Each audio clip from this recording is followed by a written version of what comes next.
and this is session 32 of Ultraviolet Grasslands. Um, wow, a lot of stuff happened. Let's see. We came out of the death facing passage, or not the moon facing passage, moon, the ford. um, took checked out some of the ferries and other bridges and fords and stuff. Came back and then headed down to Glass Bridge, and it wasn't too bad. Got attacked by some feral fetishes, sticks and stones, and wound up at the Red Bear village there. Um, Talked to a scientist, talked to a crazy nomad, got a couple lines on some discoveries, and yeah, got some wishes. Talking to the scientist again. Often they were doing something in Red Bear.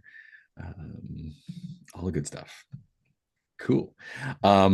Anything y'all want to call out from last time?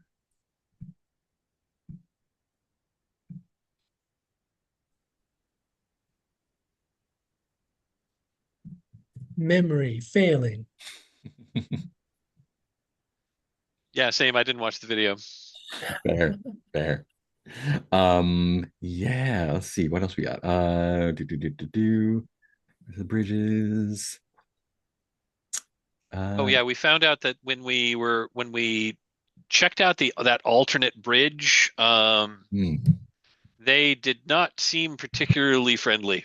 Like they were clearly contemplating whether they wanted to take our money and let us go across, or like let us go halfway across and then kill us.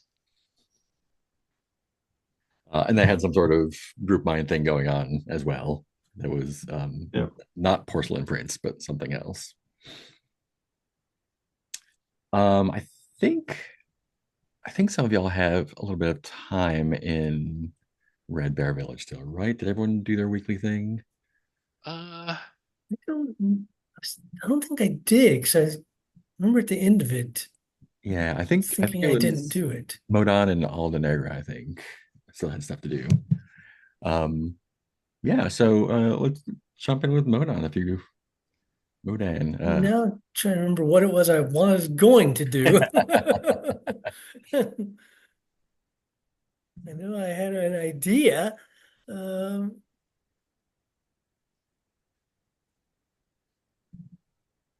or if Deal wants to go first, if you got something. Um, and what was Red Bear Village like? So Red Bear Village is just on the east side of Yeah. the river here, just before you get to the glass bridge, about a day out. It is a big, basically a skyscraper that has All a right. bunch of like warrens dug out around it. It's surrounded by thorn vine and thornstone, patrolled by spider fetishes. But it's a place. It's a pretty decent place here for travelers. This area is probably the last like actual hospitable place you're going to find before hitting the Black City, or including the Black City. Um, so well, although there's it's the. a little I bit mean, weird, there's I mean, isn't there um, isn't the satrap place? it is. This is the most human hospitable place, I'll say. Fair enough.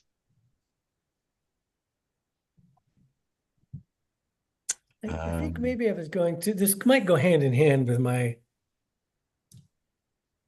I was thinking of maybe trying to study on my biomechanical tinkerer. hmm.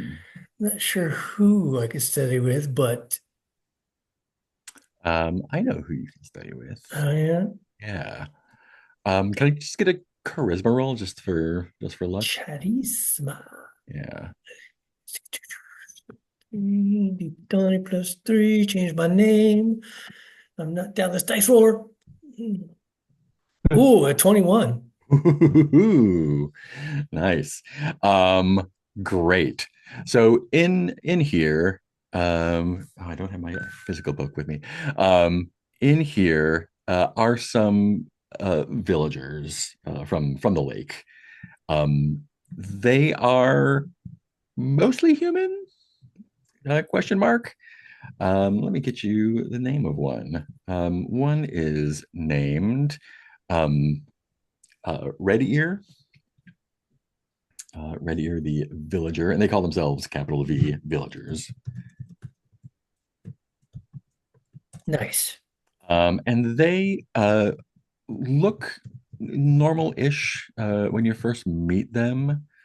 Let's see if I can get the. There it is. I'm gonna roll a little dice here.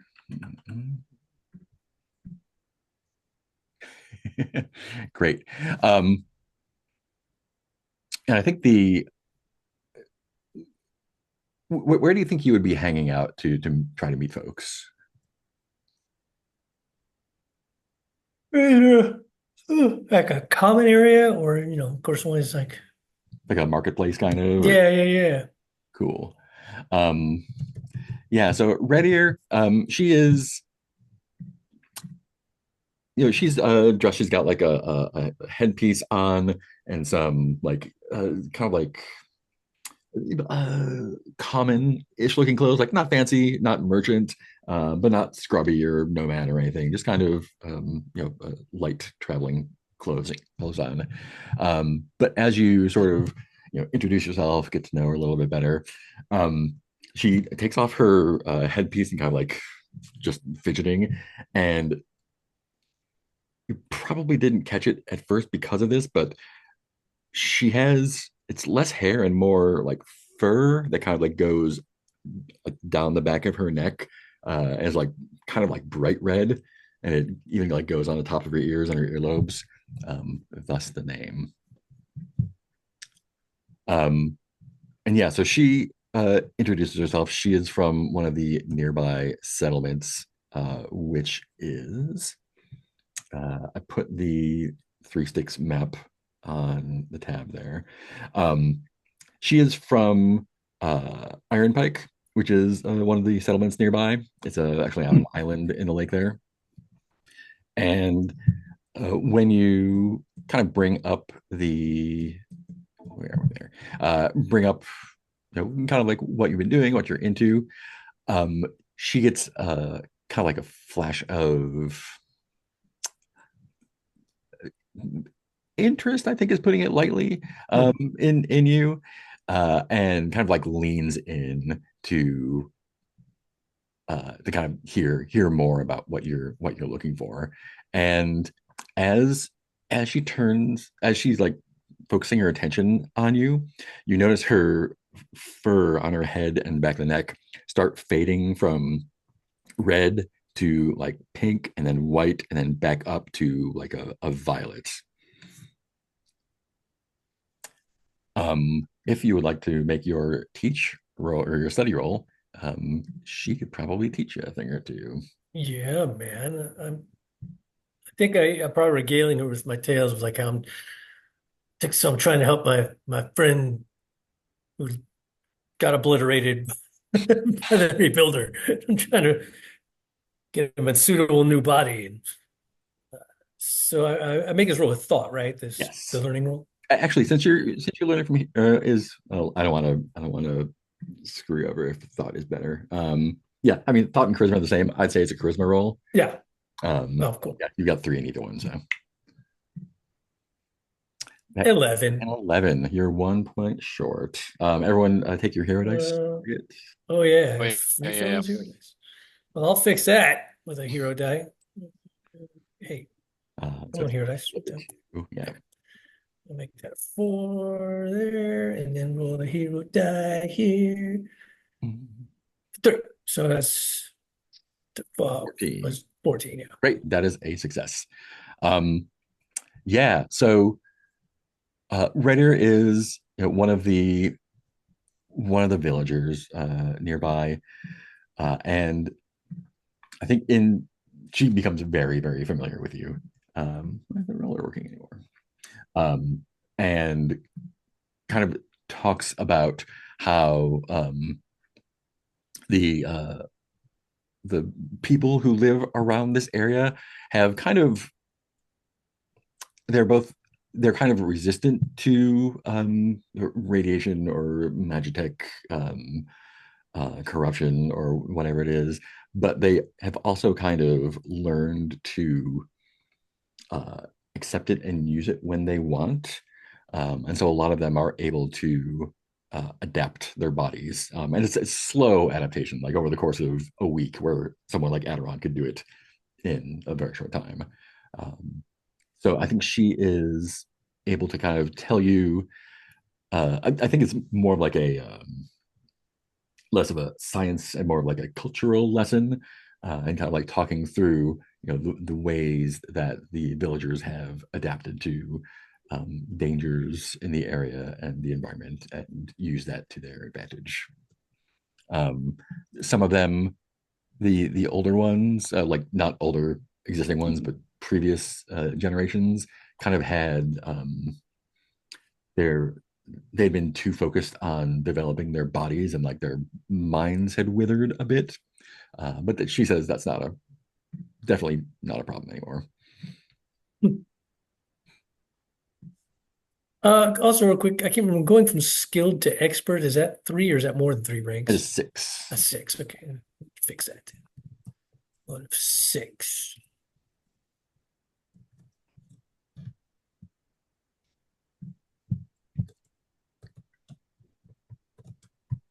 Cool. Aldenegra and or Adoron. So I so I have two different considerations here. One is that Alba has a failed study roll where I That's right. I do I have rolled a 1, and so we decided that we would see what interesting thing would happen from that. yes. I'm afraid of it, but we'll see. And then I do have some, for sure, I have a couple of things with Adoron. Yeah. And you were studying, you had taken some of the sticks and bones and whatnot from the fetishes that attacked you, and we're studying those, right? Yeah, yeah. I was, um, she was doing that as part of her botany. Yeah. She's trying to work on her botany and trying to get a better sense of the um, fantascience qualities of plants and things. Yeah. I think as you're studying over the course of the week, kind of getting nowhere, one morning you wake up and they are gone. Okay. Um, doesn't seem like anyone would have taken them. So keep an eye on Is them. it possible because I worked with them for quite a while that I might, I'm not really a wizard. Um, I'm going to go in the noosphere Mm-hmm. and I'm going to see if I can track their path. Love it. Love it. Go ahead and make me an aura roll. Okay, where are my dice? 15 here. 15, okay. 20, no pluses. Um, do I get to add anything for Damon Soldier? Um, hmm. What do you think?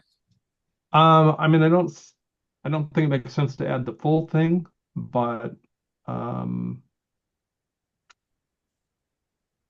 Because that's your you're fighting in the noosphere, right? it's I really think tracking, fighting. yeah, I think tracking is part of that. Yeah, go ahead and take the +6 for that. I think that's totally Take a fine. +6? Okay. Yeah, I'm certainly willing to drop it below +6, but okay. Um, cool. so that will be an 18 then. Excellent. That will do it. Um, yeah, it definitely seems that it got up and walked away. Yeah.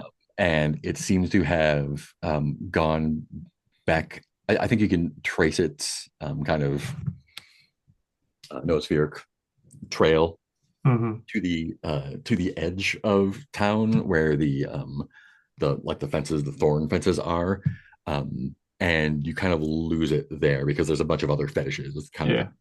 of and so it's if you wanted to track it down, it's probably hiding among the thornstone and thornvine. That might be a little bit treacherous, but you know it's possible.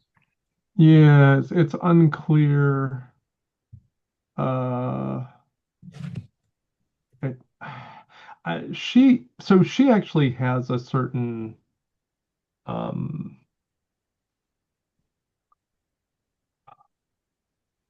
compassion for the fetishes, Mhm. because she does view them as um, shall we say, the uncared for children of wizards who um, don't think about the consequences of their actions. Yeah, yeah. And so she's just going to leave it be. Um, and I will adjust. I know I have to add an extra day to my study, Mhm. so I'm now on 4 of 7. Right. Um, okay, so and that was her study thing. So, um, I think we had. mm, um, yeah, I think I had a note for Adoron, but I don't think we. Oh no, that's from before we got here. Yeah. yeah, Adoran's got a couple of things to do. Partly, there was and if you want to rotate to somebody else, I can come back to Adoran, I think but Adoron's the last one for this week. okay. Um, so the first question is, Adoran basically watched over the drunk scientist That's right. until morning, and I wanted to see if the drunk scientist had any interesting things to say, assuming they got sober by morning. Yeah, yeah. I think she definitely did. Let me get a charisma check from Adoron. Okay. Uh, where is Adoran?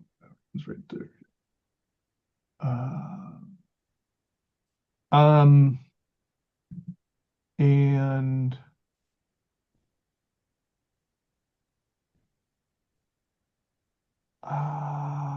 okay.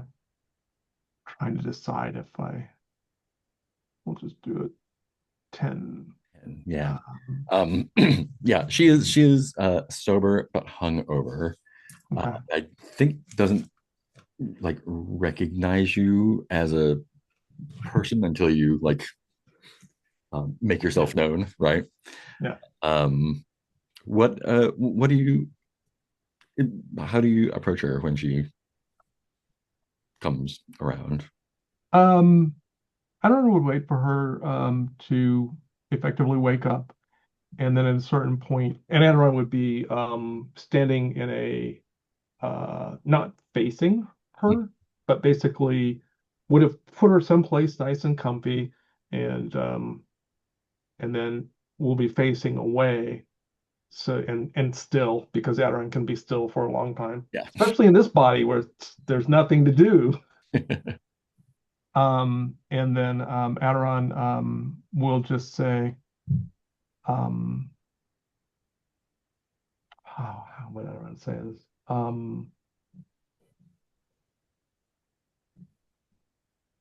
I'm trying to think of Adoran would say, "Good morning, esteemed scientist." Yeah, she screams. It's like, what are you? Uh, see, that is an excellent question. I, What are you doing? What am I doing here? you were um, you were quite eloquent in your pursuit of transformative experiences and were left in a state of uh, bodily inconstancy. I believe the term is drunk. Yeah. So did I bring you? I don't remember a whole lot after. I carried you here and placed you and have watched over you for the last 18 hours and 3 minutes, 24 seconds. Okay, that's creepy. Do you always do that to people that you meet? Would you have preferred that I leave you to be drunk without protection? And that's worked out so far for me. Very well. Adoron walks off. Great. And that'll bring us around to the new week. Let's see. So we are in the village here. Get back to our page. Oh, we are far along. In the village, free. It's free to stay here. Great. So there's no accommodation costs. We will need to spend supplies here or buy them. Yeah, And we'll probably just, yeah, I figured we'll just like buy them while we're here. yeah, it should be standard cost here. Just use money.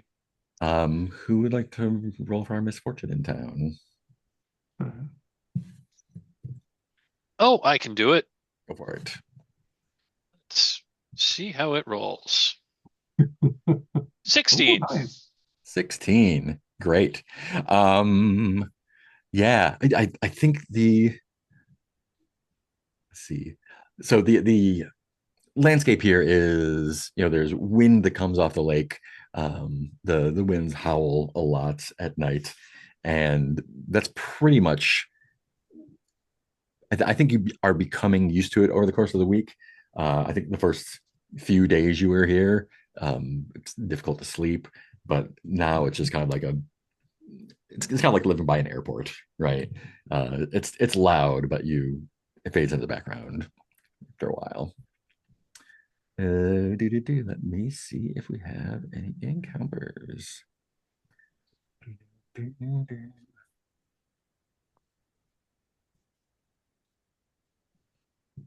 Oh yes.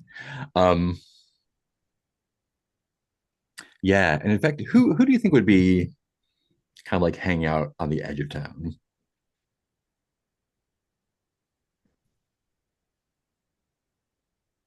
I might be doing that if I was just trying to like get a lay of the land and see what other travelers might be coming and going, just to, get an idea of who are the people here and what kind of things might they be interested in trading. Yeah. And kind of like keeping an eye on folks that are coming in and out. Um, you see, yeah, I mean, there's, it's not a constant flow, but travelers do come in every day. And kind of in the mid-morning, there is a lone traveler with a cart, clearly like been on the road for a while, here to trade, and they look, they're on the other side of the wall, but you can kind of tell from their body language, they're harried. And right before they get to the gate, the wind picks up, and you can almost see it looks like a claw, like the wind kind of comes out, whips up, and just like yanks him off the road and into the sky, and there's a ripping sound. Well, that's disturbing. And you see, of the spider fetishes on the gates kind of like start like spitting stuff at the whatever happened there, and a couple other folks go to like claim the cart, and within a couple minutes it's like he was never there. Alrighty then.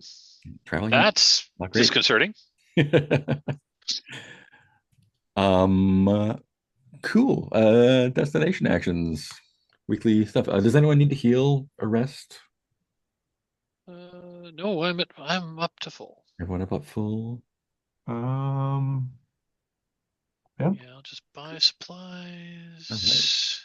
So yeah, look for discoveries, market research, buy and sell, carouse. Yeah, I who can afford I don't know I don't know where this falls, but I believe Skelly was planning to go on some sort of Oh yeah, harried Oh crystal bird yeah. search. yeah. So that Lime Nomad, they were heading north. You said you were only interested in spending like a week, right? Well, I mean, we'll see how things go, but I don't know if Skelly would want to leave the party Yeah, and then just end up going in opposite directions. yeah. So they seem that was Sia, right? What was her name? Yeah, Oh, Sia. I didn't know that down. Um, yeah, and so I think they are like still it's not a matter of them sobering up. Like they are, there's They're just something going on with them. And they're up at like the crack of dawn, like ready to go. They don't look like, they have like a pack. They don't, although it seems like they have traveled a long distance, they don't seem particularly prepared. Like they don't, you don't get the vibe of them being like a seasoned traveler. And they're like, great, we are going north. We're going across the Moon River, and we're heading to this labyrinth I had a vision of. The moon facing forward is 2 weeks away, easy, and it seems like they are intent on going east further than that. How would you like to handle that? oh gosh, okay. So they're trying to go back to the moon facing forward. Sorry, did I understand They're correctly? going the way that you guys came from. Oh, that we came from. Okay. Um, I'll, I'll sort of be like, well, first of all, you don't seem to be particularly well prepared for a journey of such length, friend. And also, where did you say these birds were supposed to be? In the labyrinth. Right, okay. And the labyrinth is where? East, at least. Just just It's hard. just east. The visions, they guide me. That's why I'm safe. I assume there's a reason. I need to get. I need to get to the labyrinth. I need to get the feathers. I need to get back to the Circle C, or else All right. it's gonna happen. Friend, without supplies, you're gonna die out there. You do realize that, right? I've I've made it this far. Like with nothing to eat or drink or I provide for myself. There's the trees made of meat. There's animals. Sometimes I'm swept along. There's a river here. I can follow the river and fish, or it's never been a problem for me. oh, I see. Okay. Um,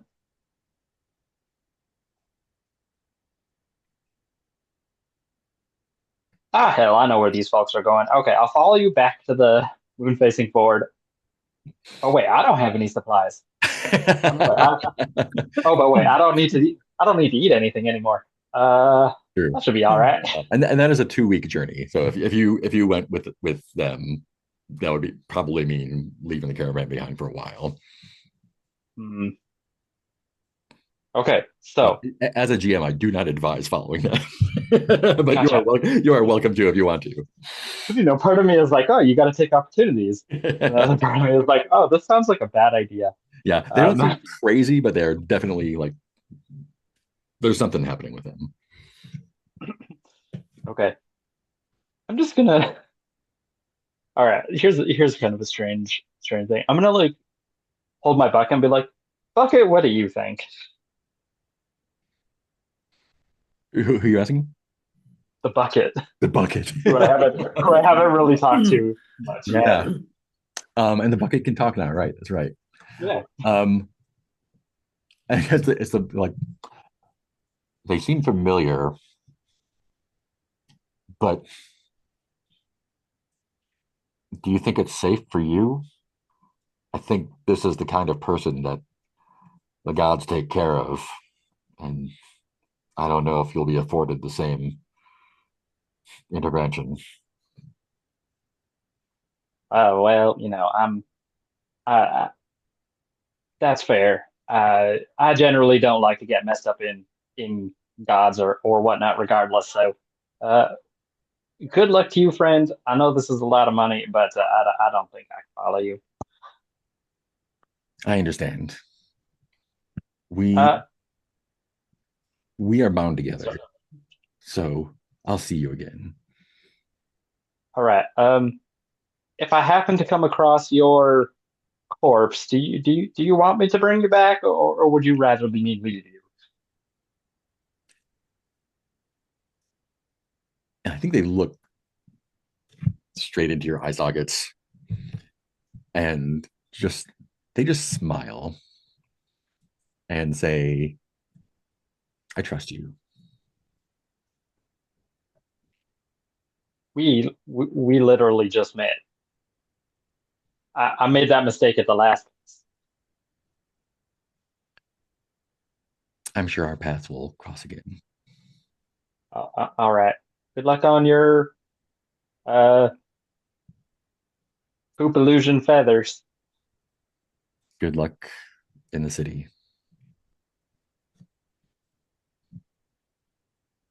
I think as they leave, I'll just sort of look at the bucket. I'll look at the bucket and be like, well, uh, that was a mighty strange person. As I'm talking into a bucket and walking away. Um, yeah, okay. I guess I'll spend my week studying Right. more necromancy. What are you studying? I'll try to study my necromancy skill again. Yeah, where do you think you're gonna pick some of that up? Um, any booksellers around Yeah, here? yeah. Give me a yeah, give me a charisma check. See who we can Or dig up. book traders, since I have no money. Charisma check. All right. That would be a 14. Yeah, yeah. You find a bookseller. Again, there's a couple markets here, so I Mhm, mhm. think you can find something. Let's make the study roll. Something All right. anything extraordinary, but I think you can get some good research done. Yeah, okay, so I got two thought now. Study roll 12. That'll get you 12. Yeah, 12 will do it. Ooh. What do you think you learn from this book? I feel as though I learn, like, if I'm skilled already, so I kind of have the basics. So I think probably, um, I don't know, maybe learn a few like more advanced or oh no, maybe learn more of like more material components that are needed. Mm-hmm. Um, I'm just Yeah, making this shit up as we go, but yeah, and I think actually y'all are staying for free in these kind of like burrows that are burrowed out around the skyscraper. And I think as the week goes by, you find I think you're drawn to some bones that are like in the walls, along with other trash. Um, I think you kind of get the impression that these are kind of like dug out of like ancient garbage pits. Hmm, all right, some old bones. Some old bones. All right, I guess I got me some old bones then. What's everyone else doing? I've got a big plan. This is a good place to do it because there's lots of people, lots of supplies here, stuff, right? I Mhm. think next time we're like all together, I'm like, this plan requires everybody.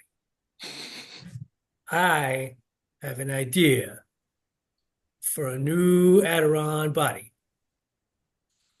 came to me from my biomechanical tinkering because, I made my little silly putty encasing of Mhm. biomechanical goo. And that made me thinking, well, that putty is very much kind of like Adoron's old body. If we could make enough of the biomechanical putty, that would be a start. But I don't know enough about it, like to obviously make a big advanced body like Adoron had. But I think between us all, I think that Alba Negra could create a mycelial network that could work as a nervous system. Skelly, while this isn't technically bringing back someone from the dead, I kind of feel like it's necromancy adjacent. And then Phaedred, one, if there's some wizardry you think might help, but if not, I thought maybe glove your glove allows you to go into the noosphere, correct? It does. I'm also skilled in biomagical engineering. Yeah. Mhm. Well, either one or both of those, because I thought the glove might allow you to see in the noosphere how all these elements are being woven together to help us guide, like to how exactly to weave the mycelial network into the biomechanical goo with. And here's the icing on the cake. Obviously, this is a difficult task. We want to make sure it succeeds. We have 3 blessing beads in our possession in this caravan. Oh. I forgot about those. I, the player, keep forgetting about those. I also forgot about them. And they would make wonderful eyes, and a third eye. Put them in the goo, 2 eyes, third eye, all these elements together. I think we could have a pretty fabulous new Adoron body.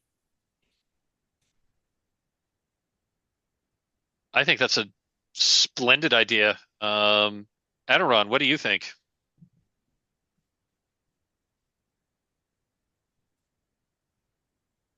I think that I have no idea how this would work, but it could be very interesting.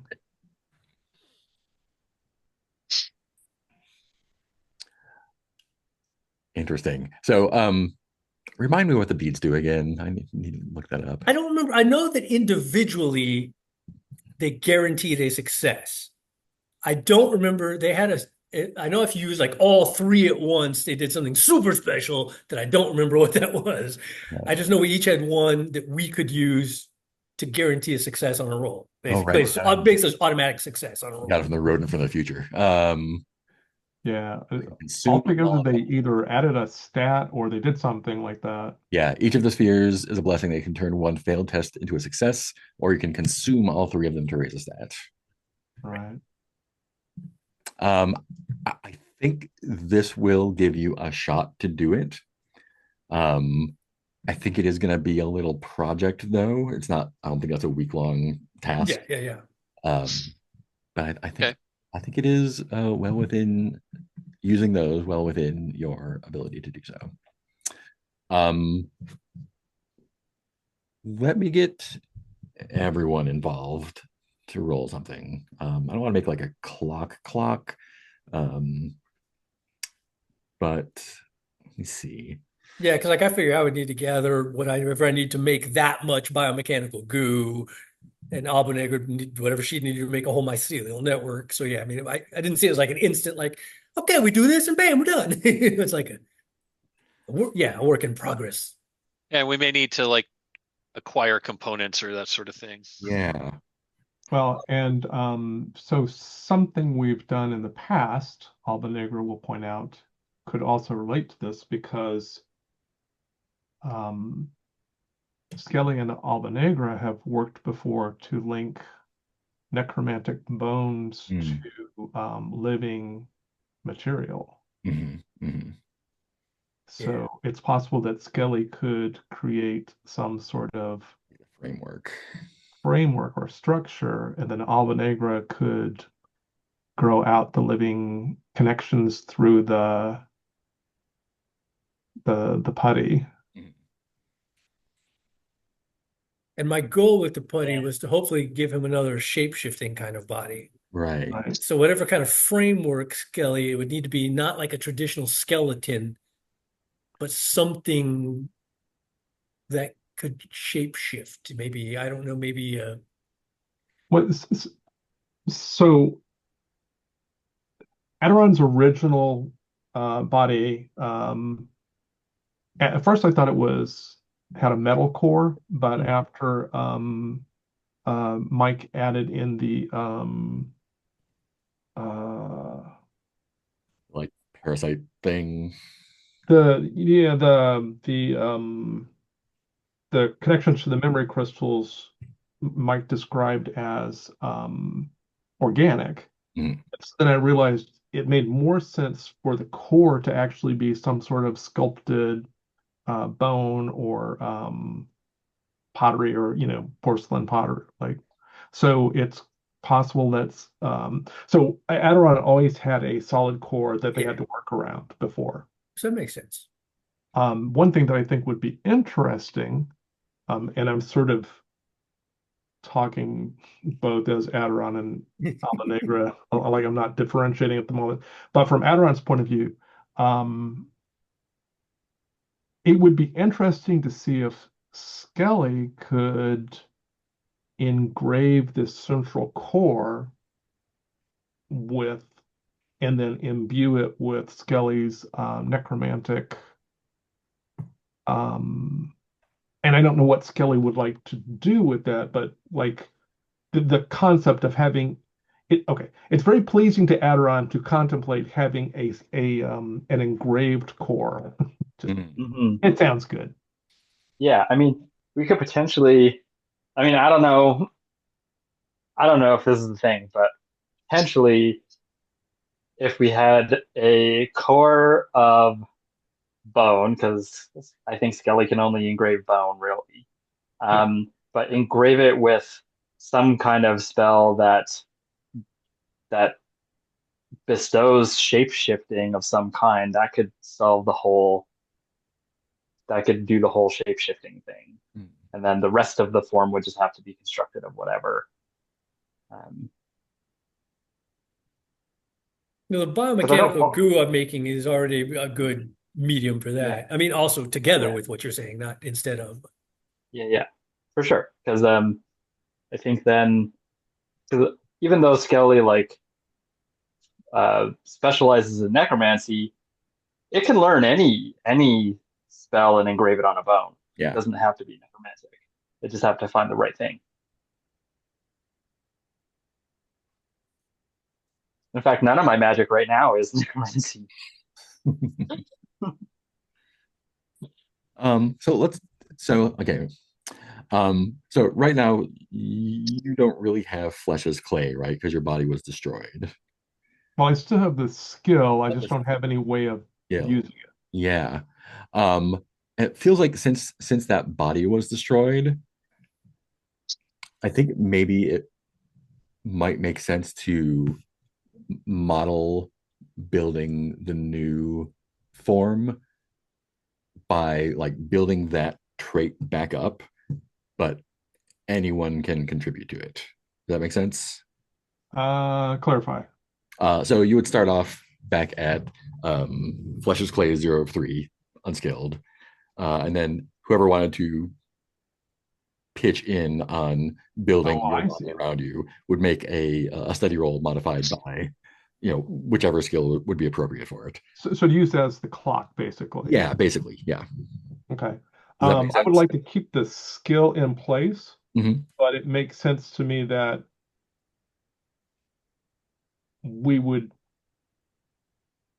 build the body as a clock, and the closer the body got to, because that's a lot of skill. Yeah. That's a lot of learning there. It is. And so whatever gap we have, wherever we end up, and it might be that there are future improvements that we can make too. But so that would be 3 and 6 and 9, so a total of 18 things to get up to full mastery. Does that sound fair? Yeah. Cool. Yeah. Like I said, I'd like to keep the skill because Adoron still knows that experience. It's just making the body that will connecting to the new form. Just basically using the number of successes to a mastery Yeah. as the number of successes to finish this body. Yeah. And Adoron can conceivably contribute too, because Adoron has both craft and biomancy. I don't know what I feel like though, if we incorporate the blessing beads, it should do something more than like sacrificing them to the body should make it somehow easier for us rather than just like, oh, well, we'll just use them if we fail a roll. Yes. Let me look back at what it was. Well, and I can make a suggestion about that. So, So I think, sorry, raise a stat. So raising a stat is about the same level as getting a new skill. So let's say using those 3 beads, you can use that to start the body, and that will get you flesh as clay back at like base level. And then we can build up 6 + 9, 15 more ticks to get it up to So max. yeah, that just counts as 3 successes, basically. Yeah. So Which makes sense since there's 3 beads that were 1 success individually a piece anyway. yeah. So using the magic beads gets you your base level, and then you can start doing stuff to build back up on. Does that sound right? well, and it also that's a good way to link the biomechanical goo to the magic of the skeleton too. Yeah. Yeah. Figure that can be the first thing I do is with my first glob of goo, we can plant the beads. It's like, all right, Nice. we're getting there. Look, it's like a little head now. It kind of has got 2 little eyes and a third eye. Well, and the interesting thing about this is Adoron could conceivably help you sculpt Mm-hmm. Once you get an arm, yeah. the glue, Oh no, I guess you have your the main goo. Yeah. Yeah, because I'm in a separate body right at the moment. Yeah. Right. And I mean, hey, it's going to be your home, so you should definitely have a hand in it. Great. I'm good with that plan. That sounds fantastic. So yeah, that is I think the 2 of yours actions for the week is sculpting that body together and using those beads to must have been some magic in that old top hat and get it back on. And then transferring the core back into the new pliable body. And happy birthday. Yeah, happy birthday. That's funny. I was born again. First, I was that born. Then I was, what would we call this? This is, I was born. You built. It's like a next phase of evolution, like a caterpillar. I don't know if we have caterpillars in the Oh yeah. grasslands, but Yeah. it's the next. Well, and this is going to be more magical because the previous body was all sciencey. Yeah. And Yeah, this will be is- more magic. It's a nice balance between magic and science. Yeah. I mean, It's what I like If we about really- biomechanical stuff. if we really want to go with like a caterpillar to butterfly theme, we could always incubate it in a chrysalis, like Yeah. Like a phoenix from the flames, like an Adoron from the goo. Over the course of the week, you are procuring supplies and growing things. And at some point, I think since Modan, you're the one who's primarily, or maybe it's Phaedred is because you're the wheeler and dealer, so you might be in charge of procuring a lot of the pieces. I think you attract the attention of someone while you're doing that. Phaedred, I need more larval jelly. Their name is Two Birds, and they take interest in your work, and not even asking what you're doing, but who you were doing it for. They seem to know. They've surmised with the equipment that you're getting that you are building some sort of they call it a maintenance body, but that's not quite what it is. And they ask where you're from, where you learn these skills, and most importantly, Um, are you interested in lending these skills to Madame Red Star?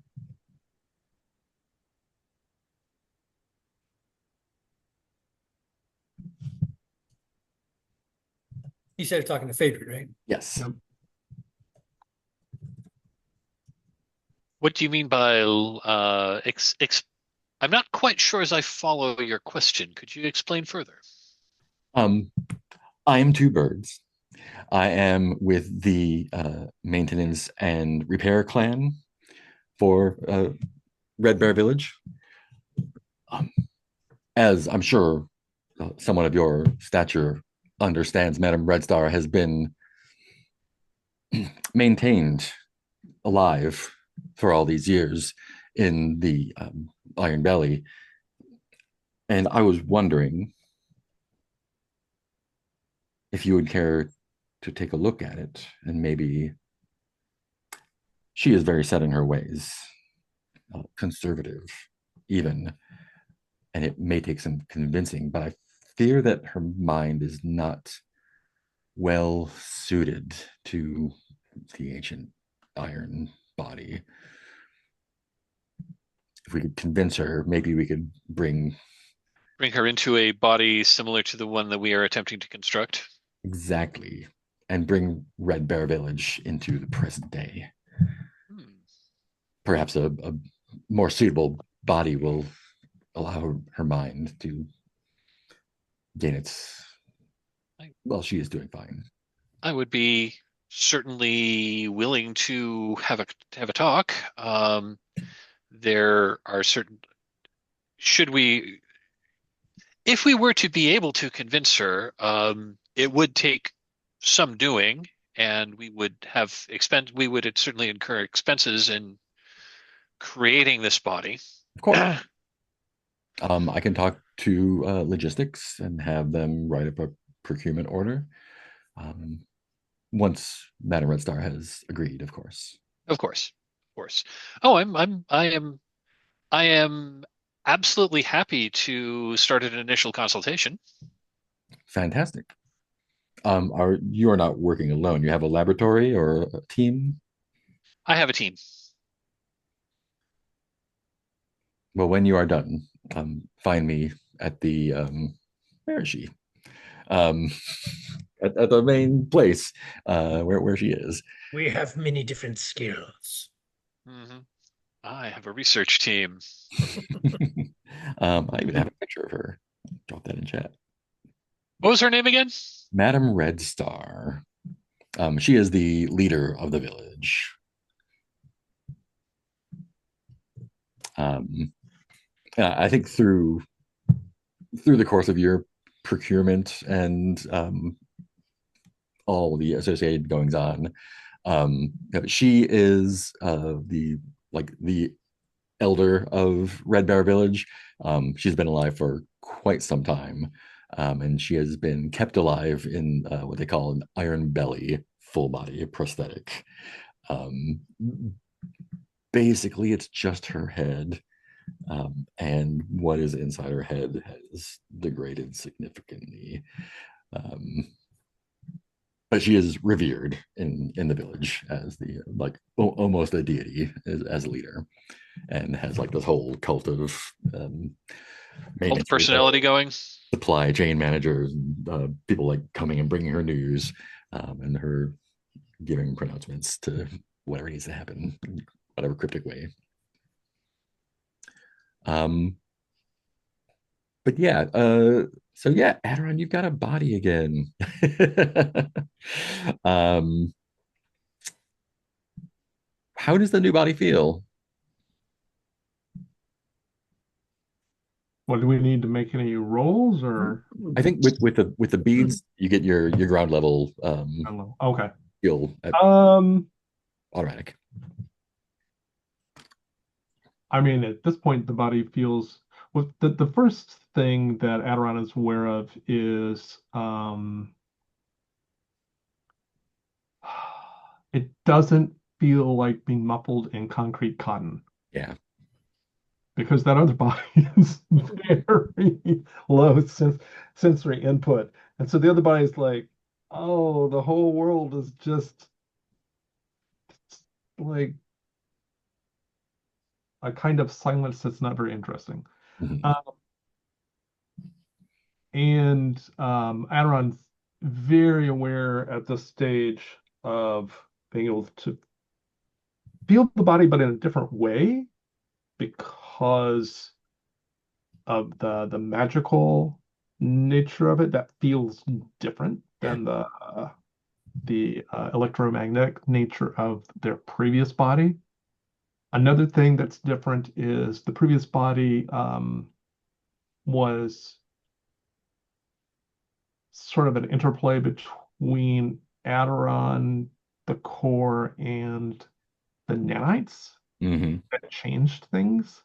And so this is drastically different from a like um Adoran is completely unfamiliar with the territory here. The nanites were, the nanites were designed to do specific things, and Adoran didn't know how that worked. They were just there. It's sort of like it's almost like replacing a computer with some sort of conversant, sentient rose garden or something. Right. Very, very different. Cool. Magic is tinglier. Yeah, it's tingles. It is well, and honestly, the electromagnetic stuff had a tingle too. Different tingle. Um, This was a sparklier tingle. yes. Oh, yeah. This is definitely different. Um, at some point, Mark, you should probably randomly roll my missing stats. Yes. But maybe we want to wait until we're a little bit further along in the body state. Because Yeah. I'm sure it's not going to necessarily be like we don't know what it's going to be. Right. Yeah. And I think maybe as you're getting used to it, we'll keep them zeros for now, and then as we build stuff up, we'll get them. That makes sense. Cool. I think that takes us to the end of that week. Let's it's 8 o'clock. Let's take a 5 minute break and think about what Okay. we want to do for the coming week, and we'll Okay. get it when we get it. Awesome. Cool. So it's a brand new week. We are at the end of Orange Month. You're welcome to stick around in town as long as you want and do stuff. You're also welcome to travel where you like. There are many destinations around the lakes. There are also ferries available that cost money but can take you to Three Sticks or Gall Grass in less time than a week. Other destinations include Gall Grass, Spectre Run, Moon River Ford, or Three Sticks Lake.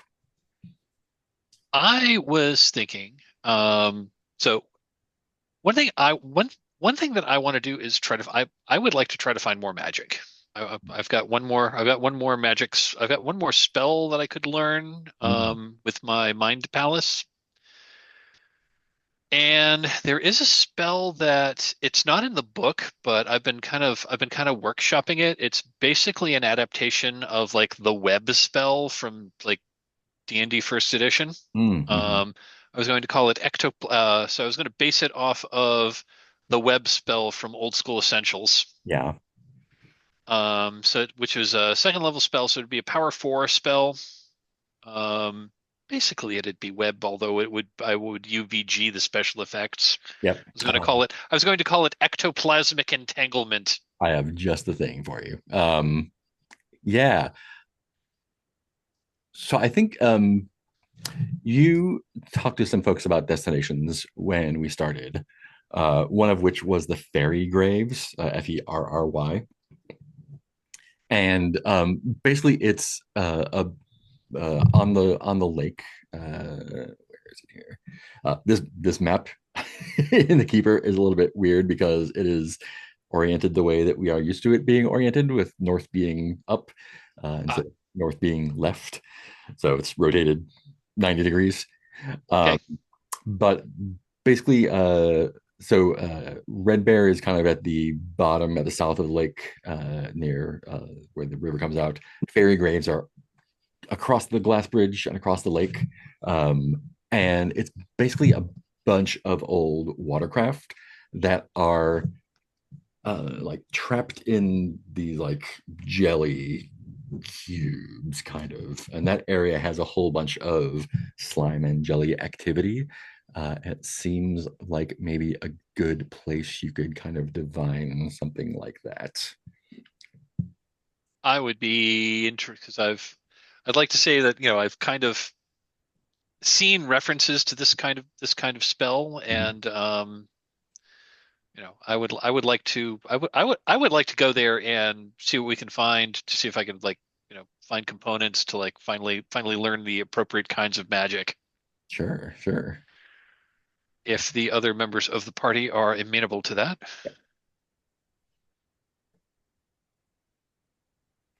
I'm amenable to any adventures.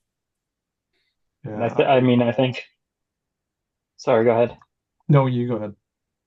I was just gonna say that was very Canadian of you, by the way. Um, I think Skelly is also interested in more magical stuff. No, I think ultimately Skelly would like to learn how to raise a zombie and or skeleton as sort of to actually have a practical necromantic application. I don't know if there'll be anything around that area that could potentially lead to that, but more magic is good. Yeah, that we could find something.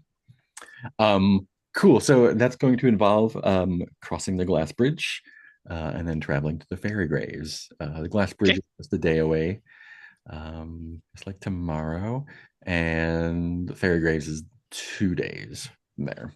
Okay. And I'm assuming we're leaving the caravan behind. It's just the primary characters. That is up to you.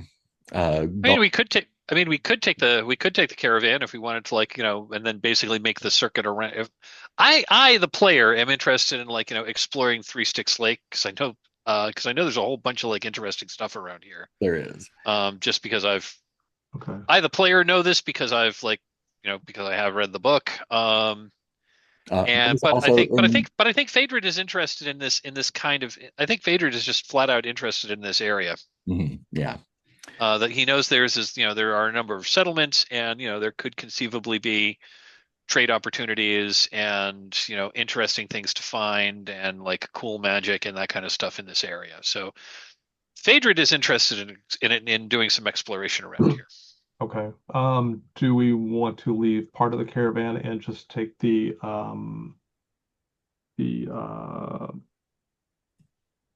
necromantic crawler?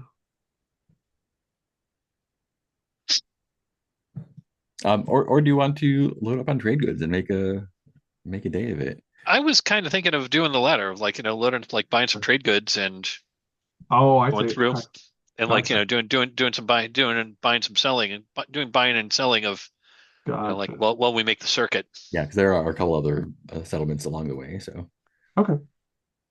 And if you decide to continue on, that is in the direction of the Spectrum Run or the Gall Grass as well. Right.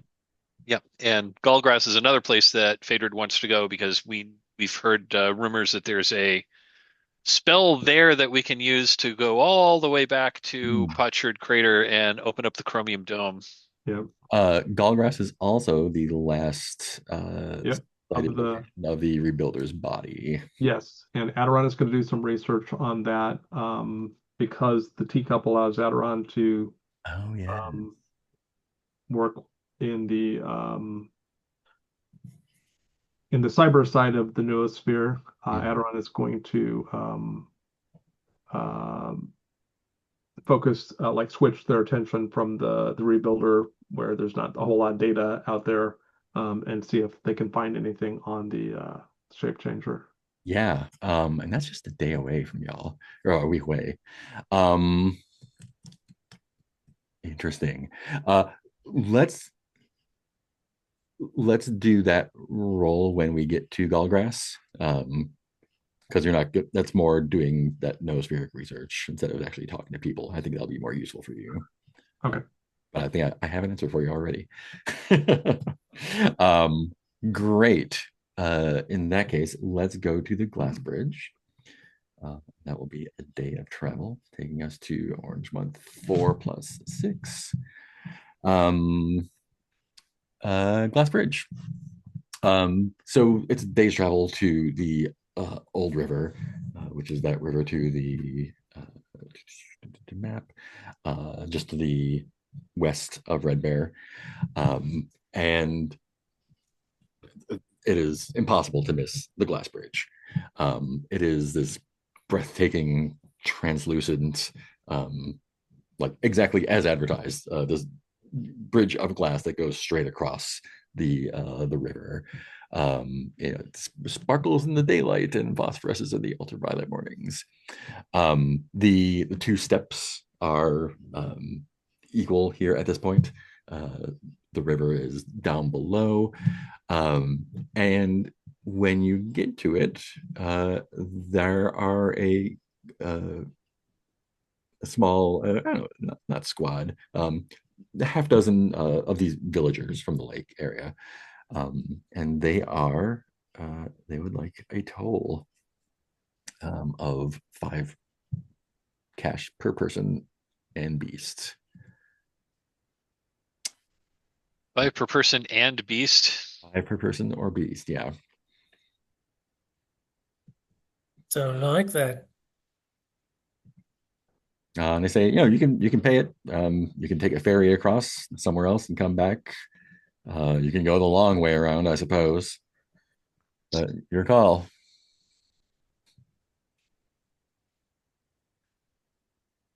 Let me figure out how much that's going to be.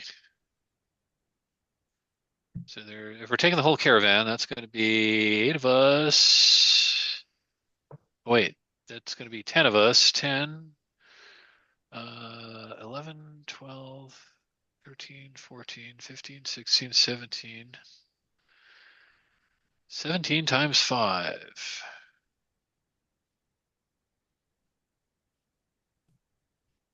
$85? That'd be 85.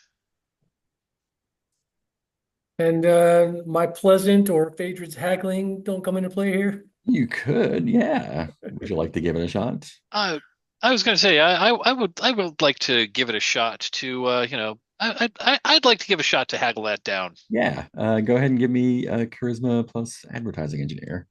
Okay, so it's going to be at a +8. Yeah. I would just like to point out, Skelly is more than happy to pose as actual remains to avoid a toll. I rolled a 4 on the die, +8 is a 12. That will get you normal price. Yeah. Yeah. There's like, look, this is the way across. So this is the price. It says so right on the sign. Don't make him tap the sign. Got it. Well, in that case, I think we'll just reluctantly pay it. Great. The bridge is long. It is, quite a ways across. It takes almost an hour. It is also kind of narrow. So although it is beautiful, I have a picture of it. I'll drop that in chat. Although it is beautiful, it probably feels more treacherous than it actually is. Chat. There's the glass bridge. That's kind of cool. Yeah. And as you're going across, there are these kind of, they look like soft crystal, I guess is the way to describe it. These kind of sort of half person sized, I think whoever has noospheric sense can tell, they're not like golems, they're actually creatures, and they ignore travelers, but they are there to basically polish the bridge. So they don't mess with you if you don't mess with them, but they are basically just like, they go back and forth the length and underneath all day, back and forth. Yeah. Alba Negra and Adoron both will be interested in what the noospheric experience is like on the bridge. Yeah, it is not that much different. Okay. This isn't this is a purely physical bridge. Oh, okay. So Very, except for the crystal things, it's very not strong particularly. crystal. Yeah. Yeah, and these are just vitreous gargoyles that, Interesting. crawl across the bridge, and they have. I think when you get close to them, you can feel like a heat coming off of them, like almost as if they're like kind of like melting out any imperfections in the bridge. Oh, Um, when you get to the other end of the bridge, there are a handful of nomads. They're from the clan of the prodigal father, and they demand a similar toll to exit the bridge. Oh, so there's a toll to get on the bridge and a second toll to get off the bridge? Yeah. They didn't tell us that. They didn't tell us there'd be a second toll when we got on the bridge. You can try to haggle these guys down too, as well, if you like. I am also going to attempt to haggle these guys down. Yeah, go for it. I hate bullies. Yeah. Oh God, I did not roll much better. That is a 14. That'll get you a little discount. Let's see. They'll take it down to 70 for you. Okay. Well, they kind of like got us over a barrel, or at least over a chasm. So You're welcome to hang out on the bridge as long as you want. But yeah, you make it without incident otherwise. They are there to keep the bridge safe and travel going, and you are doing great. So it's a couple more days to Keep the bridge safe. It's like the mafia. Be ashamed if something happened to you on the bridge. fall up there. It's a couple more days travel to the Ferry Graves, and that will bring us to some extra time next time. And the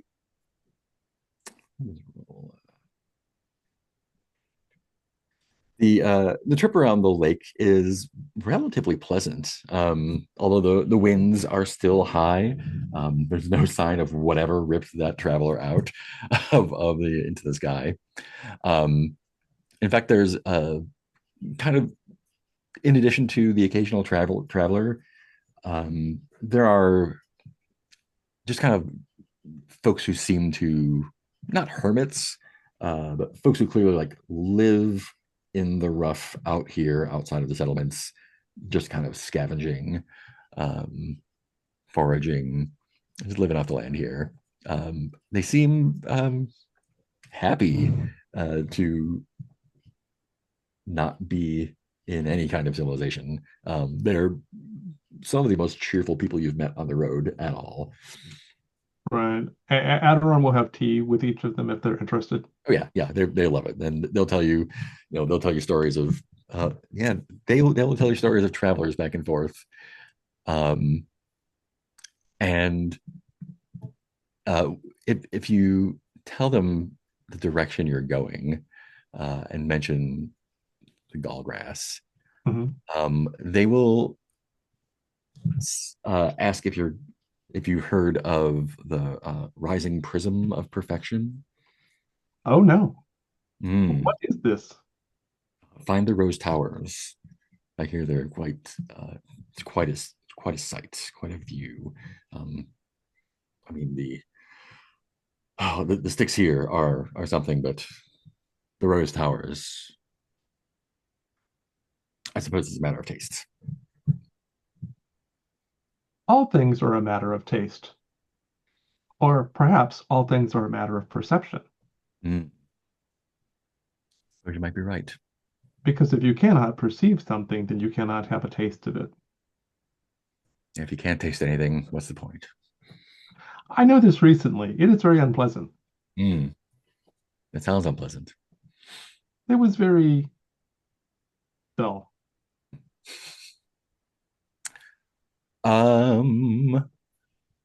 But otherwise uneventful travel. You make it to the Ferry Graves. There they are. The Ferry Graves, again, hard to miss. It's kind of a not a bay, but like almost a what do you call it? A cove, I guess, on the lake, and there are hundreds and hundreds of watercraft of all sizes, from rowboats to huge, hundreds of meters long. And they are all encased in these like gelatin cubes, basically formed to the size of it. As you travel along the coast, you see kind of flopping in and out of the water these jellies and molds and slimes of varying sizes. They don't seem aggressive or hostile necessarily, but they are a constant presence and increasingly there as you get closer to it. Most of the boats are kind of, in addition to the jelly, there's a lot of like mold and lichens and slime on them. And occasionally you'll see something larger in the water. Difficult to tell exactly what it is. Transparent and large. You're interested in searching around to find some sticky magic. So Adoron Yep. turns to Phaedred and says, Phaedred, I wonder if your crown could detect if these things have high awareness. Ooh, interesting. I have not thought to use the crown because it is somewhat dangerous to use. Last time I used it, I was afraid that it could conceivably attract the spirits that we were using it to try to detect, but interesting. Out of character, let me take a look and read that, because I the player totally forgot I had that thing. Even though we paid like 7,000 cash for it. Quite expensive. At some point, we might have a treasure conversation because Albanegra's got some treasure that she retrieved from poor Newt's body, and we might redistribute some things. Not a bad idea. Where is it? Oh, there it is. Yeah, the Ultra Communicator and Soul Translator. That's what that is, yeah. Yeah, what the hell? I'll put it on. I'm sure it's perfectly safe. Perfectly. This is where I want to try to find like this kind of magic I'm looking for. So I imagine using this might help. Yeah, totally. Interesting. Let me get an aura check from you. Aura. Does anything else come into any skills come into play here, or is it straight up aura? Add a +3 for the crown. A +3 for the crown. Okay, aura is actually my good stat, so I'm rolling at +7 here. And I rolled a 3 on the dice. +7 is a 10. Nothing stands out to you locally. You do get a couple pings in the lake area. There may be some ultra activity, but nothing imminent. Okay. And nothing that stands out. Okay. I report that, and then I turn it off and I take it off. I power it down and then I take it off. Would you be interested in letting me try that? This is Adoron. Yep. If you'd like. We kind of all we all communally own this because Don't get yourself obliterated again. we just got you that new body. Don't mess it up. That's true. I'm like a child. I have to go out my Sunday best and play in the mud. Um, so Adoron is going to try first adjusting the settings because Adoron is going to adjust the settings, see if they can adjust the settings downward to look for smaller um, consciousnesses. Um, I think it is pretty well tuned to Ultra's kind of Okay. hardware. Um, I think that would take some potentially dangerous fiddling. But Ah, you're okay. welcome to try.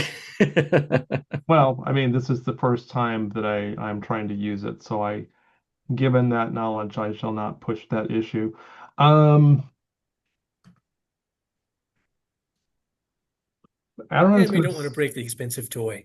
right. Adoran is going to sit down with their teacup with the crown on, and um, uh, enter the noosphere. The next thing is Adoran's going to basically just try and get a sense of the resonance of the crown. Mm, Because Adoran's trying to understand how it's like uh, what it seems. I don't think how to say this. Adoran has a sense that noospherically this thing probably has a pretty particular signature. yeah, yeah. And I think even without a roll, it's pretty clear that it is basically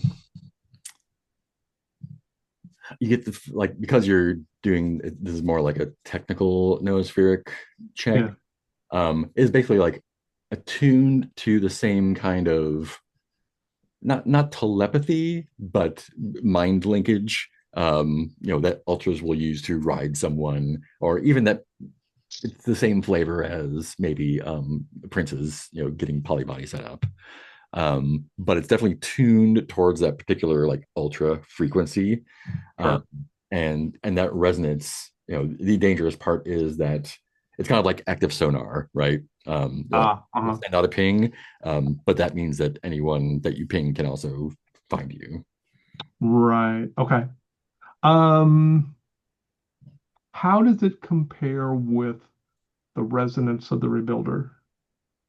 Not at all. I don't know. Yeah, Okay. very Just different. very different. Yeah. Okay. Um, okay. Well, I'll go ahead and do a scan just to get some practice with it, and then I'll give it back to Phaedred. Yeah, I think it's the same. There's minimal ultra activity in the area. Gotcha. Yeah.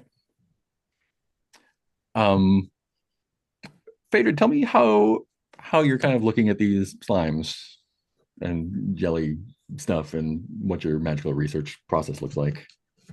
um,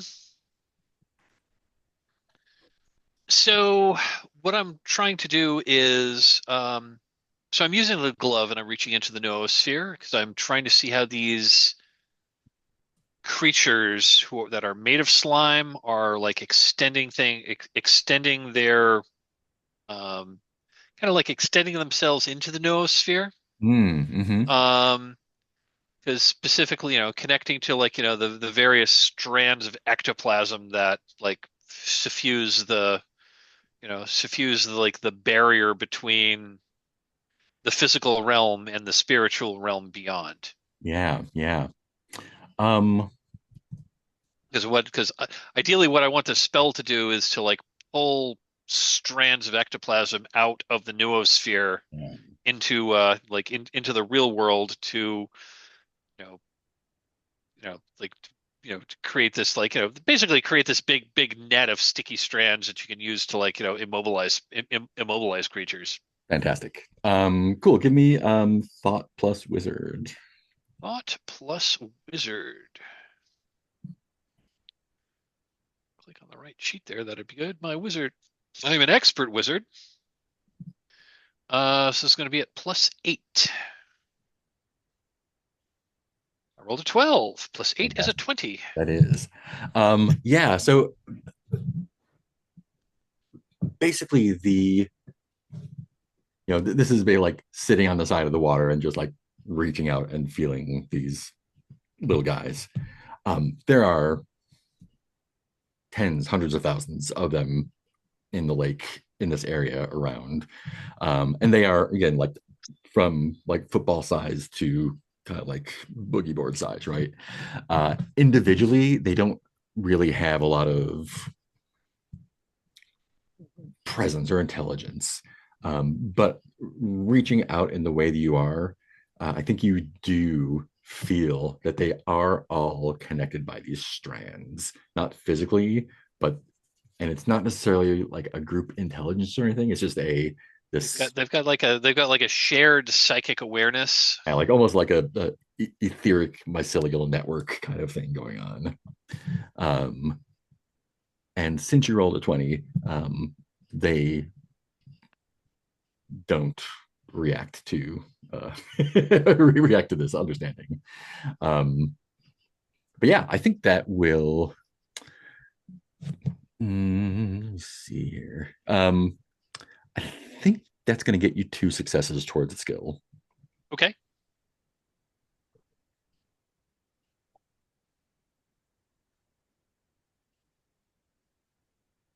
So, as a quick reprise question about Adoron with the crown on, did all the Negra show up at all in that scan? Oh, no, not as an ultra, no. Okay, because well, you mentioned Porcelain Princess too, Yeah. and Alba Negra's got a couple of different mind things. Yeah, different flavor for sure. Okay. Skelly and Modan, while you're here, do you want to do anything with this boat graveyard? Oh, and also just one thing about it, I deleted my blessing bead. I don't know where the other two are notated.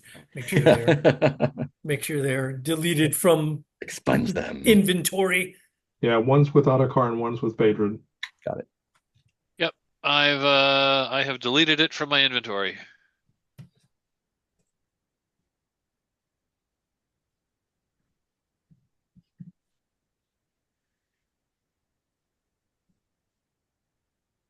Yeah, anything you'd like to do while you're here?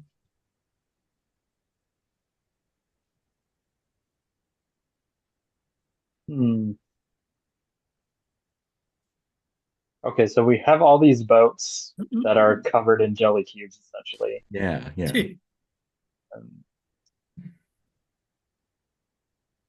And these jellies are semi sentient, it sounds like. They're like, frog smart, basically. they will go towards food and go away from danger, and that's about it. Gotcha. What Okay. do they eat? Do we know? Oh yeah, I mean they'll eat whatever they come across. They're not aggressive or dangerous. Even the big ones are just kind of like flop into the water. I think I would tonight. I'd play with the slimes, feed them. I want to have some slime time. Yeah, you can do that without any at all. Oh, It's like these are cool. I think I'll just look for anything that seems like interesting that may be inside of them. Like if there's anything that stands out. There are hundreds of these boats. Dude. You're looking. Do you want to do anything with them, or do you want to kind of give those wide berth? I mean, do things seem to be being digested inside of them? Or are they just sort of like it seems like these if you once you get used to the presence of the slimes and stuff, especially Skelly, probably you can touch these giant cubes, and they feel like they are more solid, and some of them even feel like they are like hardening up a little bit, like they're like crusty or calcified a little bit. The older ones, they don't feel dangerous again. Just they're big. they're just big? Okay. And trying to think of what Skelly would actually be like interested in trying to look for. And there are, in addition to boats, like there are also like vetches and auto wagons on the shore that are also um, encased in these cubes. Mostly boats, but there are also land vehicles as well. Okay. I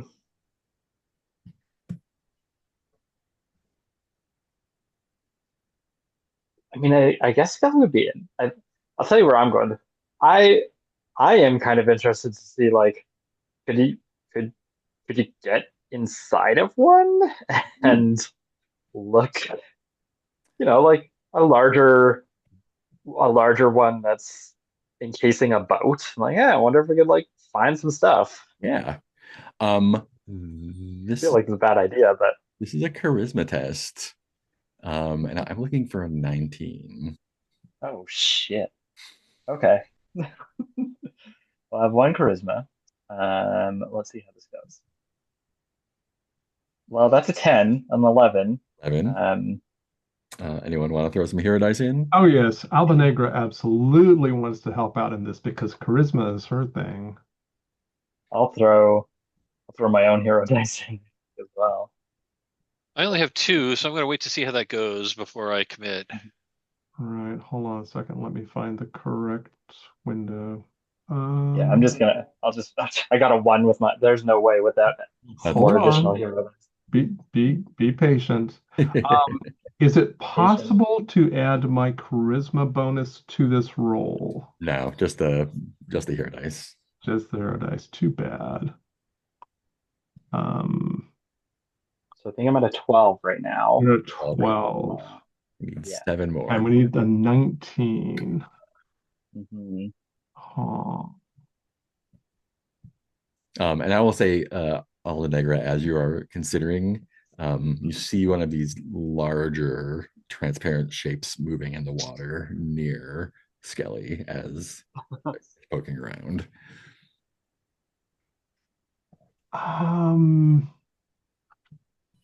Yeah, maybe I'm not gonna try and help, but I will. I want to see what the larger shape does if it gets reactive. Mhm. Sorry, that's just a long, like she's only got 2 dice and hmm that's a low chance of success. Yeah. Yep. It does come out of the water, and I mean, I'm just going back to like where we are with the hero dice. You're Mhm. currently where, and where do we need to get? We're at 12. We need a 19. Okay, so we need 7 more. hmm I would be willing to I would be willing to commit a hero die. But that Yeah, one will be insufficient. I could throw I one in as can. well. Cool. All right. What does that look like as you see that shape moving closer to Skelly? So Abenegra is gonna intervene between Skelly and the shape because Albanegra has some ability maybe to deal with this situation. Yeah. Do you want to throw those hero dice in before a thing happens? Yeah, I'll throw I'm one in. trying. I'm clicking roll, but nothing's happening weirdly. There we go. I got a No, that's 6. Phaedred. A 6. I'm just I got a saying, 6. let me refresh, see if I can make it roll. I think whatever you roll, we'll take it up to 19. That's true. Well, I think that brings to an 18. There we go. There we Two go. sixes. Wow. Fantastic. Skelly, can I get you to roll just the d6 for me? Another D6? Yeah. All right. 5. 5. Yeah. Um, so yeah, I think you notice this shape in the water as you're poking around the cubes. It is about 12 feet long, and it is a giant transparent crocodile. Very difficult to see. Modan and Phaedred, how do you call that out before it gets to Skelly? How do we call? So how do we? Like, so what do we do with? So there's a translucent shape that's moving towards Skelly. Yeah. Yeah, basically your hero dice are making it not attack. So I just want to Got it. picture what that looks like. Got it. Um, I think I am like between my knowledge of magic and like the the glove that lets me access the noosphere, I'm trying to basically channel like channel magical energy to try to like steer it away, steer this thing away. Nice. There we go. Yeah, I think it's again like it's got a tiny little hungry brain, and so maybe it's less like getting it to move and more just like getting it distracted, giving Skelly enough time to press through some of the squishier cubes on land when it feels safe. The the boats in the water seem pretty firmly stuck, but you're able to actually scrape away enough slime from one of the land vehicles, and with enough time and I think help from the other two with their dice, you uncover an auto wagon, and I think Phaedred, especially with your glove, you can detect that it still runs. This is a wicker auto wagon. It is basically a self-propelled golem made of ivory and iron and rubber. It's a car. It can hold 3 sacks and it's fast. It takes half a supply for fuel, but it can carry stuff. Very cool. And it is super cool. It is vintage. It is very. It's a little bit slimy, but it got stuck there somehow, and they just left it.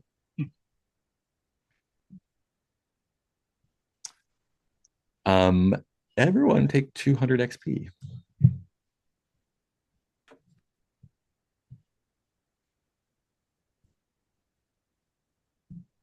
And wicker auto wagons are. Let me get this. Paste this for you.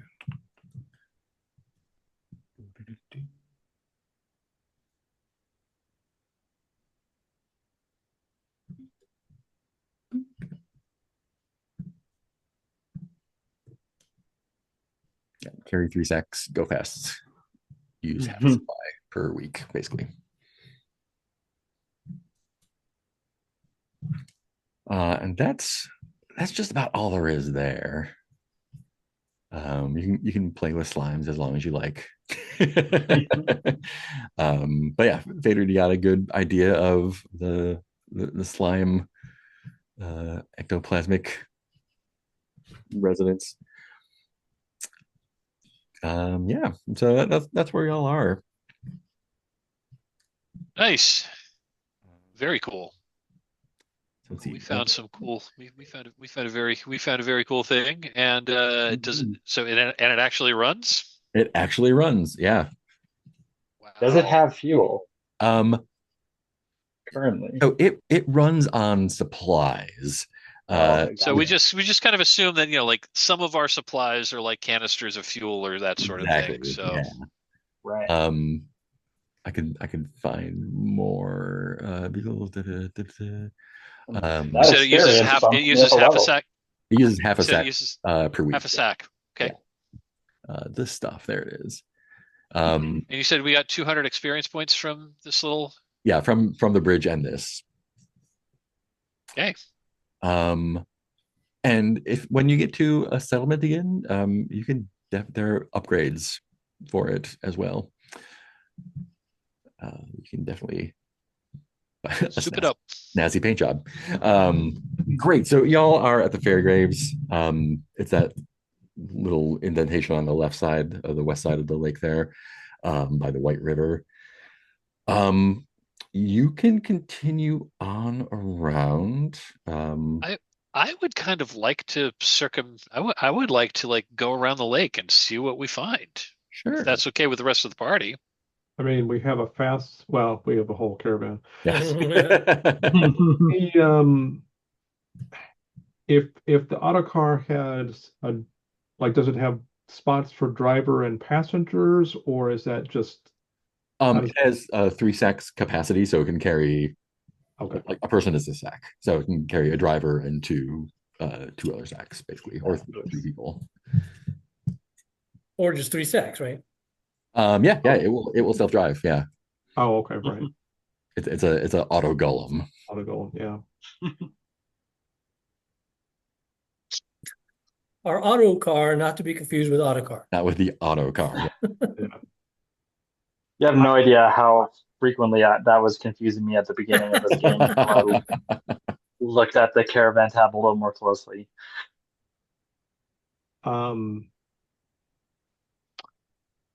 going to turn to Phaedred and say, Phaedred, is it possible that you could have the autocar follow you around like a puppy dog? I suppose we could, or someone could sit in it and drive it. That's true. I just thought the glove might help you lead it around. I could do that if we need to load it up with supplies. Do you need a pet? An autocar is a very fine pet. That's true. That is true. That would be a cool hallmark. That would be. It would be, yeah. Although Skelly was the one who found it, so That's true. I think Skelly's got the right of first refusal on that. I mean, And if you want to drive sounds it, pretty cool to have. I mean, I was thinking of those. if you want to drive it, man, like skeleton driving the auto that looks pretty cool, especially if you go, find some shades. Not that you need it because you don't actually have eyes, but it'd still be pretty cool. That'd be pretty cool. Yeah, I I was was in a I was thinking about it. if I could do it, if you would indulge me in a little aside, I was playing in a series of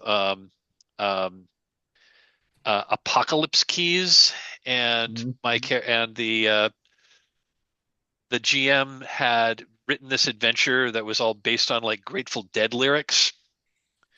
So I decided to like play the character so that my character was like the basically was basic. My character was basically the undead guy, and so I had him be this like skeleton that still had like wild hair, was always dressed in red robes and as a courtesy to the other living people for whom like looking at an animated skeleton like straight into the empty eye sockets is a little disconcerting. So you always wore these like gold rimmed like sunglasses. And it was the illustration off of the Grateful Dead album Live at the Mars Hotel. Nice. Nice. Yeah, I mean, I think Skelly, like after it being uncovered, I think Skelly, yeah, I'll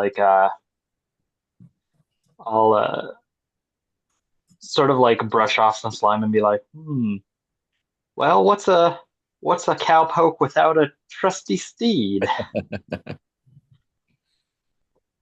Sorry, not sorry. It was blues for Allah. Anyway, producing proof even, yeah. I'll since Skelly has now gotten into the habit of speaking to objects, like, what do you say there, fella? How'd you like to be my iron horse? It just purrs.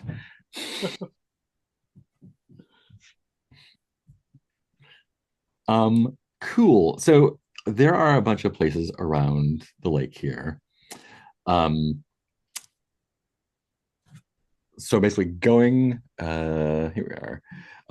Going the way that you're going clockwise around, you would, if you want to travel to Gall Grass and then Three Sticks and then back to Glass Bridge, you can do that.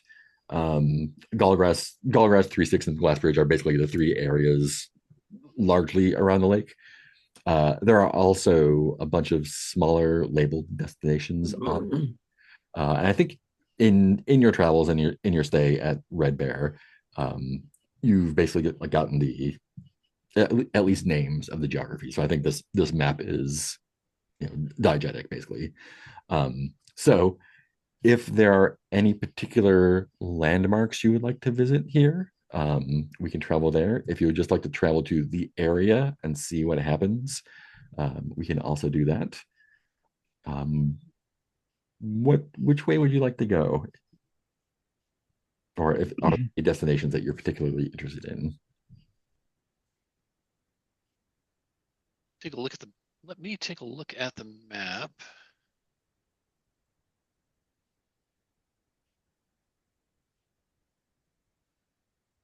Where is Gall Grass on this map? I'm not seeing it, or am I just missing it? On the west side of it. Oh, there it is, Gall Grass. Yeah, I see it. Razorwater, Skybridge, the Sky. Got it. I see it. I see it there, and there's the road that leads toward the refracting trees. Yeah. Cool. Well, I am interested in going to Gall Grass because there's stuff there. There's like a long outstanding quest item that's allegedly supposed to be there. And if I remember correctly, Adoron also has an interest in Gall Grass for a different reason. Yes, indeed. So I would be interested in like heading in that direction. Okay. So maybe skirting the. I think we should basically skirt the. Is there a trail that more or less goes around the lake? The trail is basically from. Look at the map again. The trail basically goes from like just about where you are. Like you're a little bit off the trail. It basically goes around the southeast and north side of the river. You can still go overland. It's just a little bit more. Just takes a little more time to go straight to Gall Grass. There's got it because I was thinking of like trying to skirt the basically more or less skirt the shoreline because it seems to be there seem to be other landmarks along there. Yeah.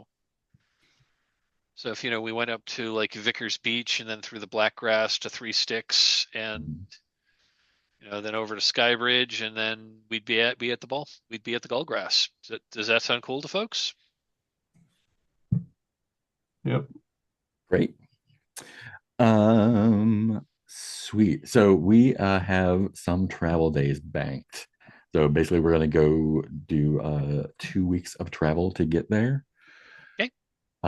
So let's go to the top of the order and spend a week's worth of supplies and then roll misfortune. I'll roll Okay. misfortune. It is my turn. 3. Woo-hoo! Let me see. So you're going clockwise around the lake, right? Yes. Okay, great. A 3, you say? Yep. Ooh.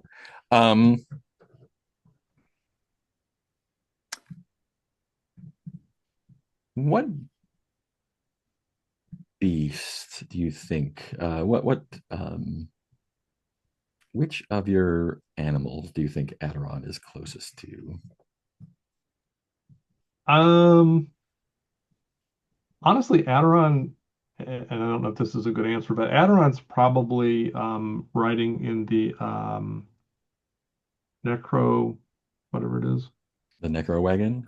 The necro wagon? Yeah. Adoron's very fond of the necro wagon at this point. Yeah, so I mean, I've got my toad nearby, probably. ooh, yeah, we don't want to do that.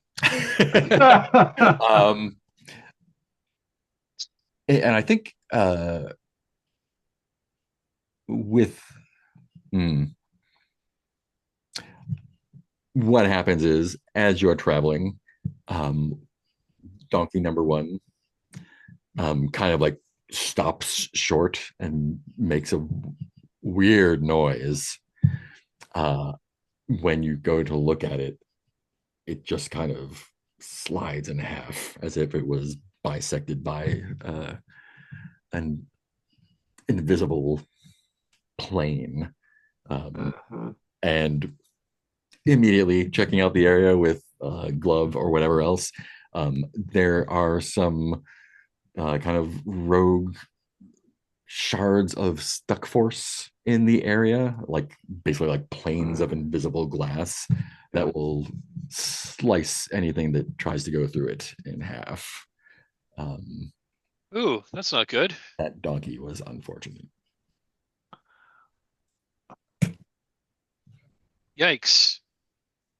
So, question about an auto golem. Can it pull a cart? Yeah, I don't see why not. I think that would probably make it not fast anymore, but I don't think that matters for our purposes because, Well, nothing else in our yeah, caravan is fast, so yeah. why don't we hitch the cart the donkey was um so out of curiosity, how much meat does a donkey provide? Oh, that is a great question, and I have an answer. I sure do. I think is at least I know it's at least one sack. What if it goes wrong? There it is. Do, do, do, do. Cannibalize. An ordinary pack animal provides 2 sacks of supplies. Well, since it's dead anyway, let's dress that meat. Yep. A human provides 1 sack of supplies in case that ever comes up. Well, that is disturbing to know. You might want to season Adoron differently. Possibly.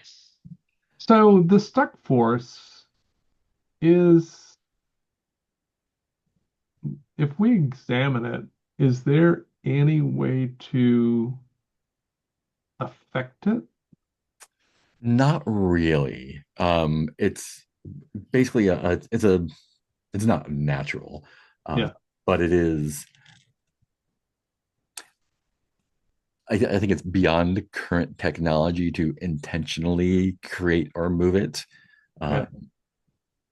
it clearly has been possible in the past because there are things that use it to stay stuck in the sky, for example. But yeah, that technology is mostly lost. You probably uncover some of it with magic and study and whatnot. Um, but yeah, it's not common. Right. So two things. One, we will start scanning the noosphere periodically to look for dangerous stuck force. Good call. Yeah. And the second thing is, Alba is going to try making a paste out of some stuff she collects to see if we can stick markers on the stuck force so other things can see that it's there. I don't know Yeah, how big they are, but at least we could mark it like a spider web or something. yeah. One of the things Altenegro comes across in your week of travel, there are kind of like these floating like puffball mushrooms. Ooh, should collect those too. Yeah, they smell like fried apples and cinnamon. Mmm. Um, Stock Force will show up. Like you can kind of see it when it rains or if it's Yeah. foggy or dusty sometimes. But it is like kind of like the monofilament E. Yeah. It'll slice through any solid thing. Yeah, that's why we want to see if we see these, we want to start marking them. Yeah, yeah, And I don't know how long it'll last, but at least maybe somebody will benefit from it. yeah. But that was your encounter. Nobody needs to rest, but y'all can do camp actions: forage, care, study, hide, or ambush. Um, I'm gonna I'm gonna continue to study my spell. Awesome. Yeah, I think with the natural, I think you can do that just with what you have at hand for sure. So let's just Yeah, thought roll. Well, does wizard come into play? Because I'm trying to learn a spell. Does not. No. Okay. Thought roll. That is an 18. Hey, that will get you your success that you need. Yay! What seals the deal for you?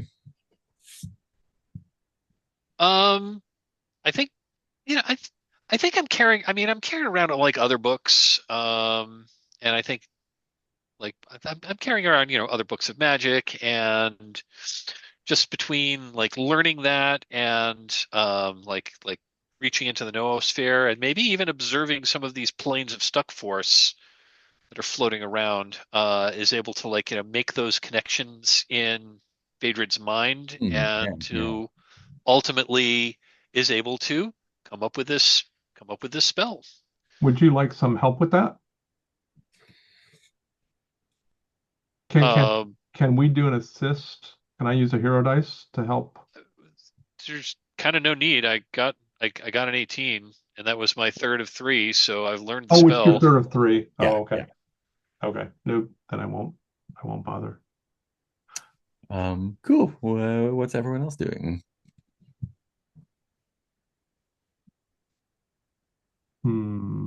I was rereading everything last week, and I realized we've sort of glossed over the hide and ambush actions. And I just realized, so if you do a hide action, that basically means that you are making the caravan less visible to people. It basically helps with the encounter roll. And ambush basically means that if you are worried that someone is chasing you, you get bonuses when that happens. I don't think it's rarely come up, but those are options on the menu. So just wanted to make sure all about. Okay.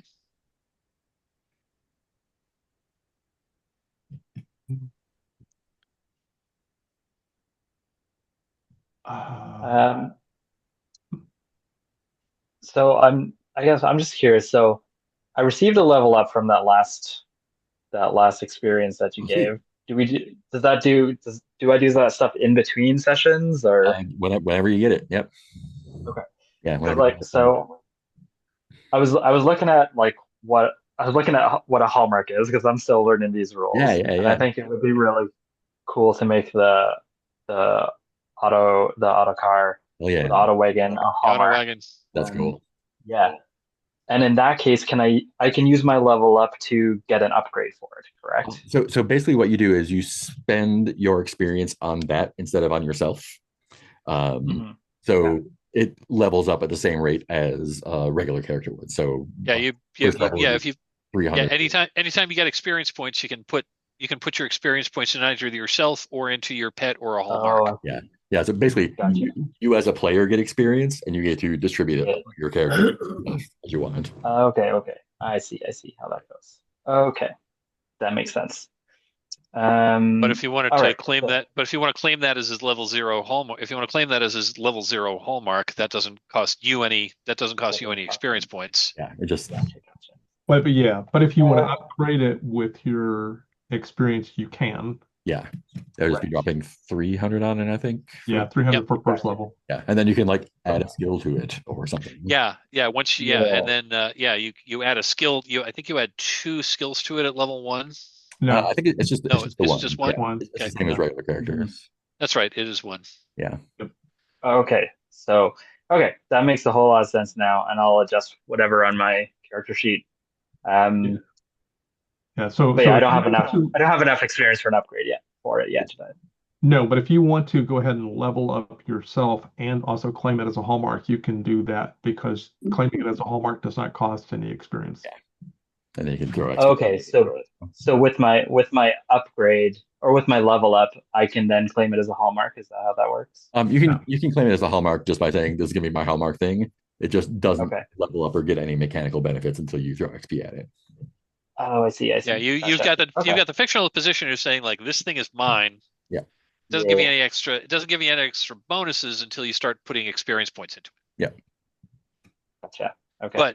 then the thing, I mean, regardless, the thing is yours. So when it's your hallmark, Mhm. you have you mostly have narrative control over it, unless the GM needs to like, unless you roll poorly and the GM wants to like, It's screw cut with in you. half. Yeah. Right. Okay. And you can use action, and you can use like camp actions to start traits on it and stuff too. Yeah. You know what? I don't see why not. Yeah. Okay. I'm Yeah. just trying to figure out how it all works, right? To give me an Yep. idea of what I want to do, because I'm also I'm looking at stuff in the 2E player guidebook, and there's some Mhm. interesting things in there that you can add to Yeah, there's a lot of fun an stuff. auto golem. So okay, that helps. I think for now though, my camp action will be to we're camped on the On the shore, right? road. The Yeah. shoreline Yeah. on the road. Okay.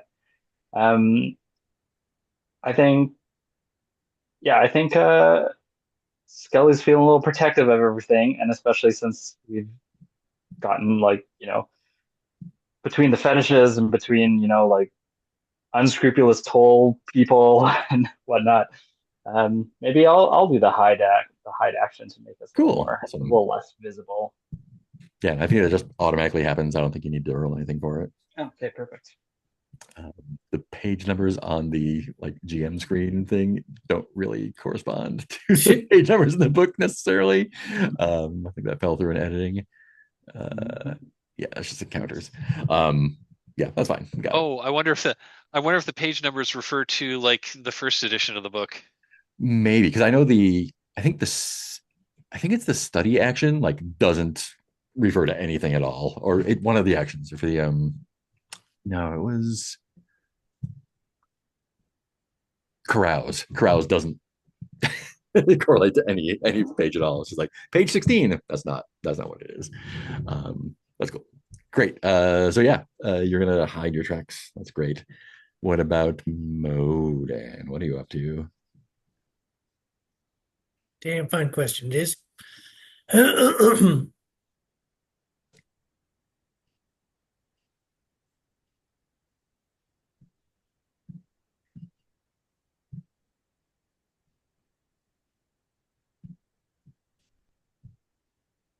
Don't suppose can I be studying my biomech tinkers, or do I need some external thing to do that? Um, tell me what you'd be using to study that.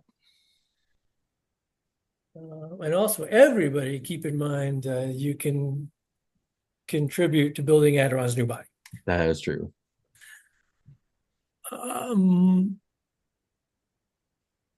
Because that's what I figured. I figured there's got to be some knowledge to be gleaned there, since we've got it going, but there's still a lot of work to be done on it. Mhm.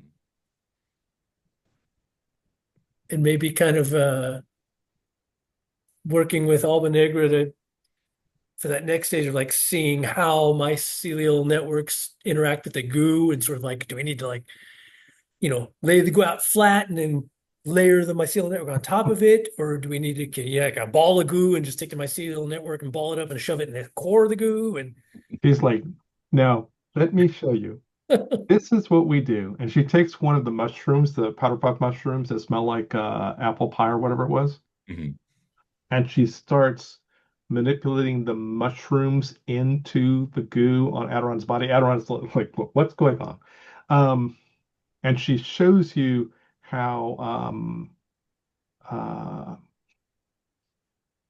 to plant the mycelia, the mushrooms as a starting point. It's just like he'll smell like apple pie. It's not a problem. Fine. But she shows you how to do this, and she talks to you about how you are working with your biomechanical stuff. And so I'm going to say we're both going to work on our skills. She'll work on her botanist while you're working on your biomechanical tinkerer. yeah. Awesome. Let's see those study rolls.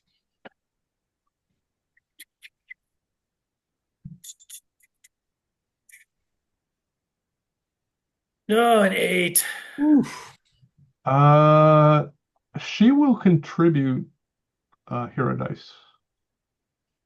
I mean, One good roll this game. let's see. Okay, so you got an 8. It's a And since they're working together, I assume I don't need to make more justification. yeah. That'll I do got it. You got it. Hey. Oh, Oh, okay. that's how you do it. Yeah, you gotta lay it out flat and then layer it in and gently push it in. Pizza. Got it. Got it. I'd like to Exactly. think of it as making dough for sweets. Yeah, that makes sense. That makes Okay, sense. and now her turn. Let's see what she does. She got a 12, I think, if my memory serves. Or no, maybe she got what is her? Yeah, that's an 11. 11. And what do I need? 12. So many 11s on the study rolls. It's Oh, ridiculous. that's okay. She'll just use her other hero dice to do it. Cool. I guess I could roll that just to see how good she did. Yeah, that'll get you your success, whatever you get. Yeah, I know. I just for the sake of it. There we go. There we go. Hero dice is 0. I mean, I could have thrown one in return.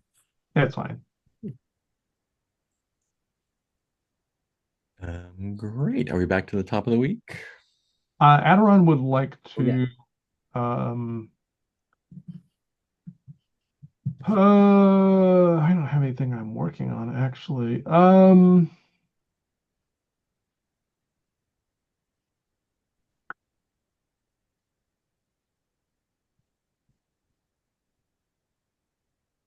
Hmm.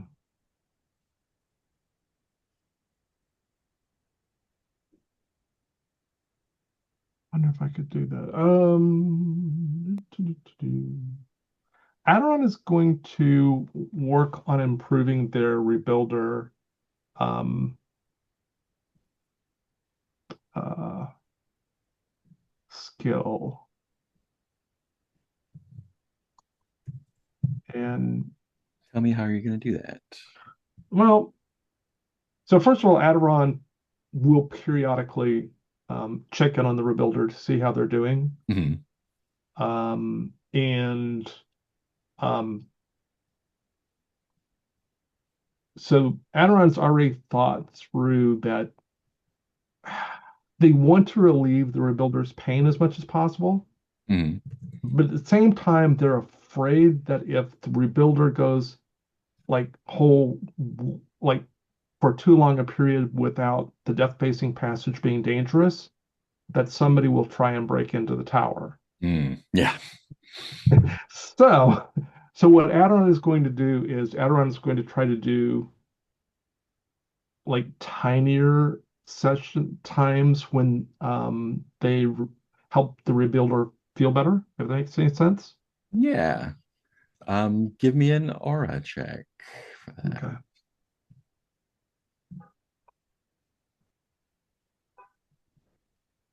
Eight. Okay. What do I need to get up to? More so I think this is just the rebuilder is in too much pain for you to do what you want to do at this point. It would be an 18 to have it stop for a week basically. Right.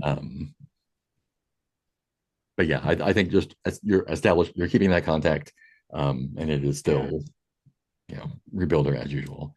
Okay. Should I roll a separate roll to work on the skill, or is the same roll for both? Oh, that's the same roll. Yeah. Okay. Yeah. Because as in terms of that, then if I get up to 11 or 12, you would get. actually it's a 12 because I have a forethought. Oh, okay, yeah. Then that would be the skill. Yep. Okay. So I will go ahead and add 1 of 6 Awesome. somewhere. Oh, and it is yellow 1. So Modan, where's Modan?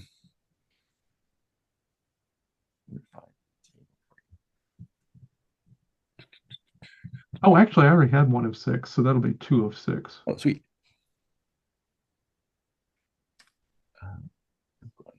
On yellow 1, the caravan came back to the outpost at the Behemoth Shell again. So when Modan gets back, we'll do that roll. But looks like we're back at the top of the week. So let's spend supplies. And we'll be at yellow 2. Spending supplies. 2 plus 1. Great. Who would like to roll our misfortune? I haven't done a nice assisted misfortune roll with my beetle horse yet. Oh, hey, there we go. So, onward, Bashika. What do you see? Good thing too. Well, her bonus was a 1, so she didn't help much. Total of 11. Total of 11. Great. Whew. Rolling hypopsychic. It's so here where we're a little bit more than halfway to the Black City, and the sun basically doesn't come up until about half past noon here because of the purple haze that comes down. The farther west you go, the later and later the sun comes up. This week it seems particularly dark. And I don't think there's any mechanical effect to this, but a rolling hypopsychic miasma causes a depression in you for 3 weeks. So just note that Modan's depressed for 3 weeks. Can I get Modan to also roll a d20 for me for the behemoth caravan? 4. 4, you say? I say 4. Do you want? Oh, you can't spend hero dice on that, right? Oof. Oh, geez. Okay. Well, That's bad. We can't spend hero dice because we're not there. yeah. All right. Our first, that's our first delivery is not good. Did it get eaten by worms on the way down, or? Vomes and weather. Yeah. Well, you'll get news when you get back to the shell. And the next delivery is going to be on old second 3, I think. So basically, every 6 weeks, we make a roll for that and get potentially money. Great. So that was the misfortune roll. You did the hide, right? We did. So, oh, interesting. Let me make. You definitely don't want that one. Great. Sweet. Right to there.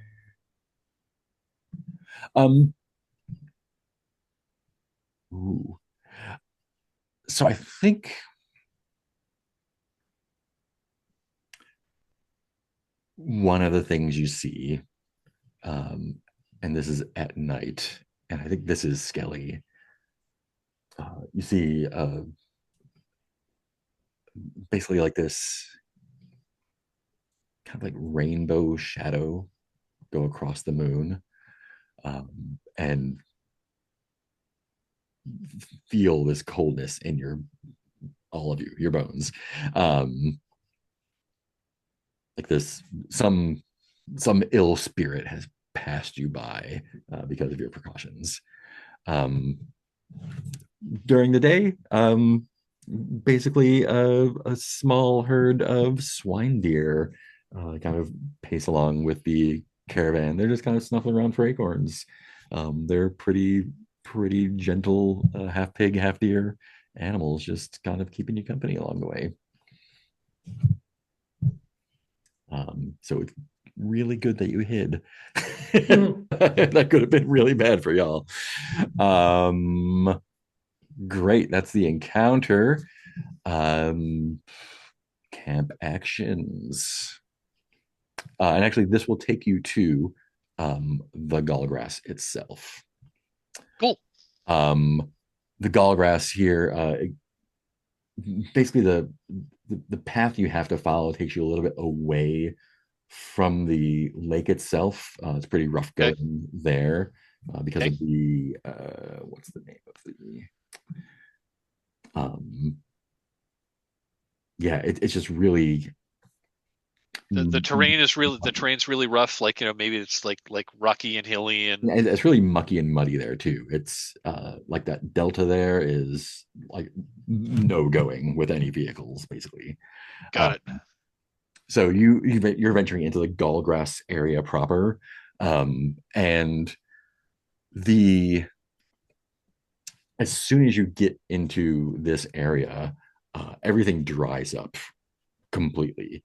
The ground is it's not like a dust like a playa or something. It is still it's not moist, but it feels solid and fertile and healthy. It's not like desiccated.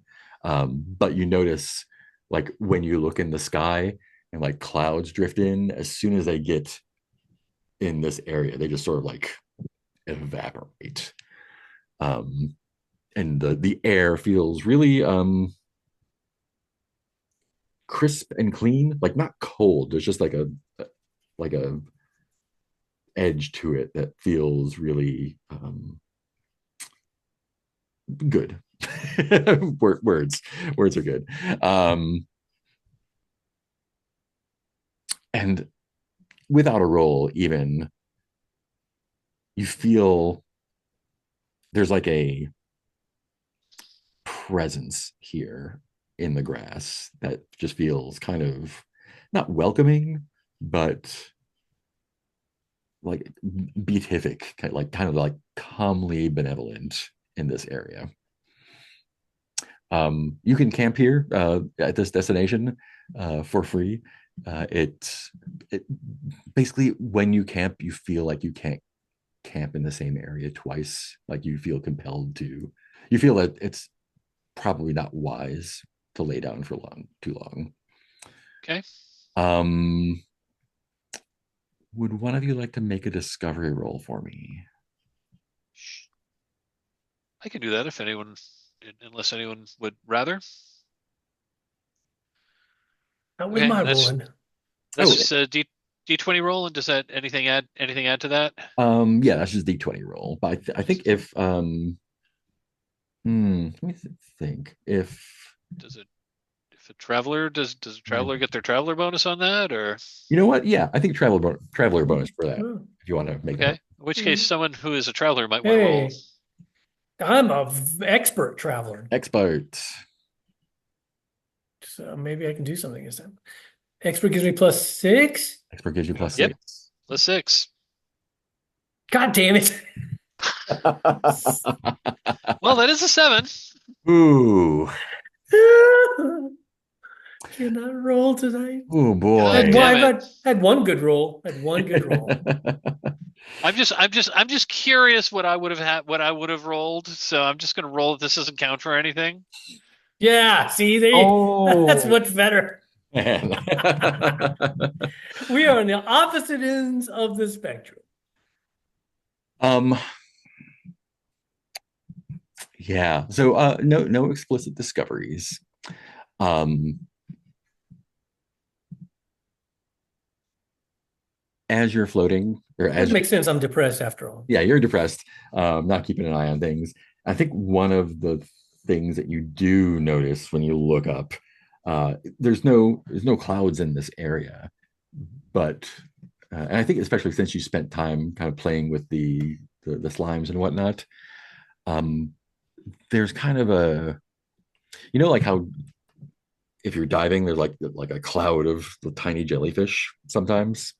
Um, yeah, when you're diving, it's kind of like that, only in the air. There's like a like a fog bank almost of these floating jellies. It's like just after you break camp and you're traveling in the morning. Um,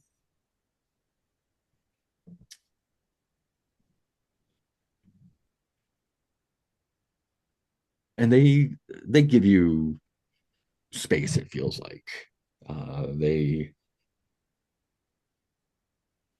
They don't, they're not aggressive or hostile or anything. I think the thing that at least Modan catches with your traveler eyes, occasionally like a bird will fly into the jelly cloud, and inevitably brush up against one, and it will like get stuck and start to like dissolve in it. So best not to Hmm. get in there. Hey, we should probably avoid the clouds of jelly things. Um, the map is available to you on the thing. So if there is a particular uh, destination you'd like to check out, you can do that while you're here. So like here, so we know here at Gall Grass somewhere. I don't know anything specific, but there's a place where I would supposed to be able to find the spell. What's it called? I don't think it's a spell, it's just a poetry style. Uh, there was a spell called Prelipicarian Metonymic Poetry, and we found near the Gall Grass. That spell is needed to open the Chromium Dome. I have no idea what that spell does or in what format it will be in. I don't know. Is it like a weapon spell, kind of like, Vogon poetry? Yet we don't know yet. It's so bad. It's so bad it causes people to go insane.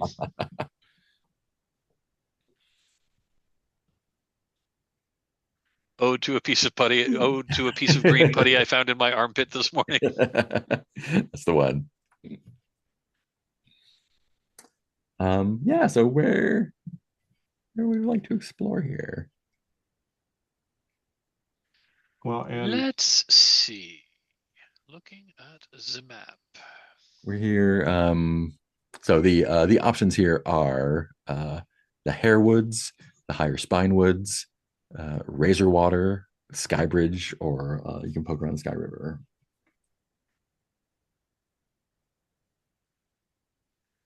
um, It was the so can Hairwoods. we, right?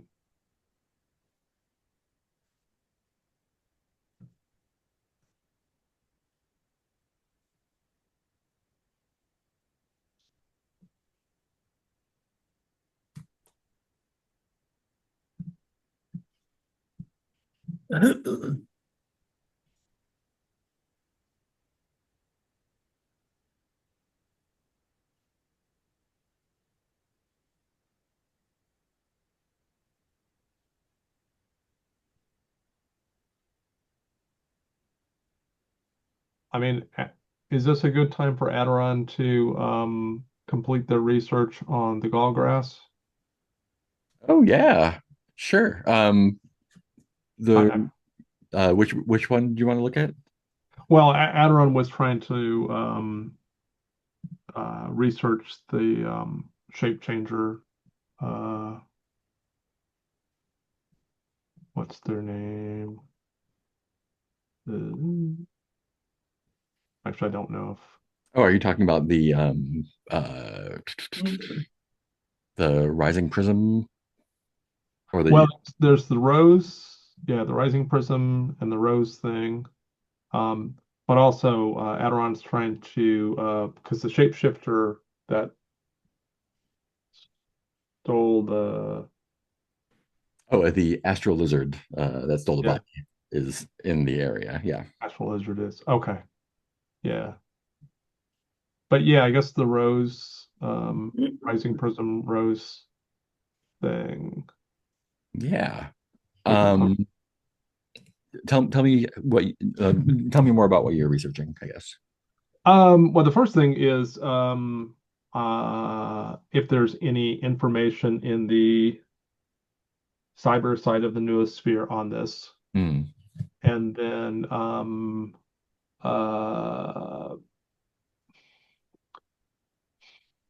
going to try, Adoran's going to try uh, Let's see. Um,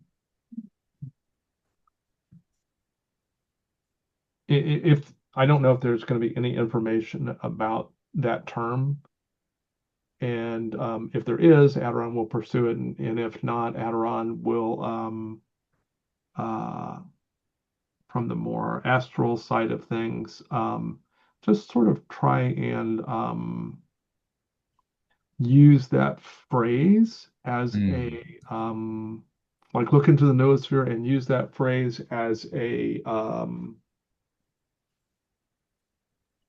to see if they can like sort of mentally chant that phrase to see if they can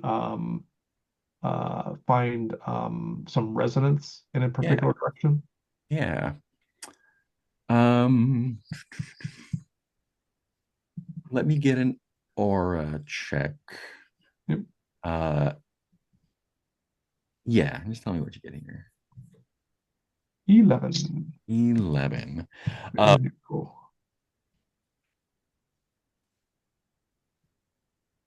Yeah. There's not a lot on the technical side, on the cyber Yeah. side. You investigating the noosphere as a whole, Mhm. you do realize that that sort of overall pleasant feeling you get here is from the grass itself. Mhm. You are able to at least not communicate with, but at least sense the presence of like this Gall Grass hive-mind, basically. Okay.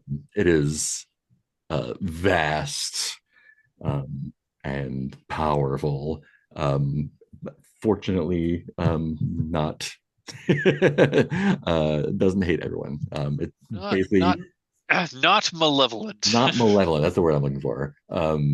Just basically like slow, dreamy. It has sentience, but basically just is concerned with like keeping the grass good, man. Right. Adoron is going to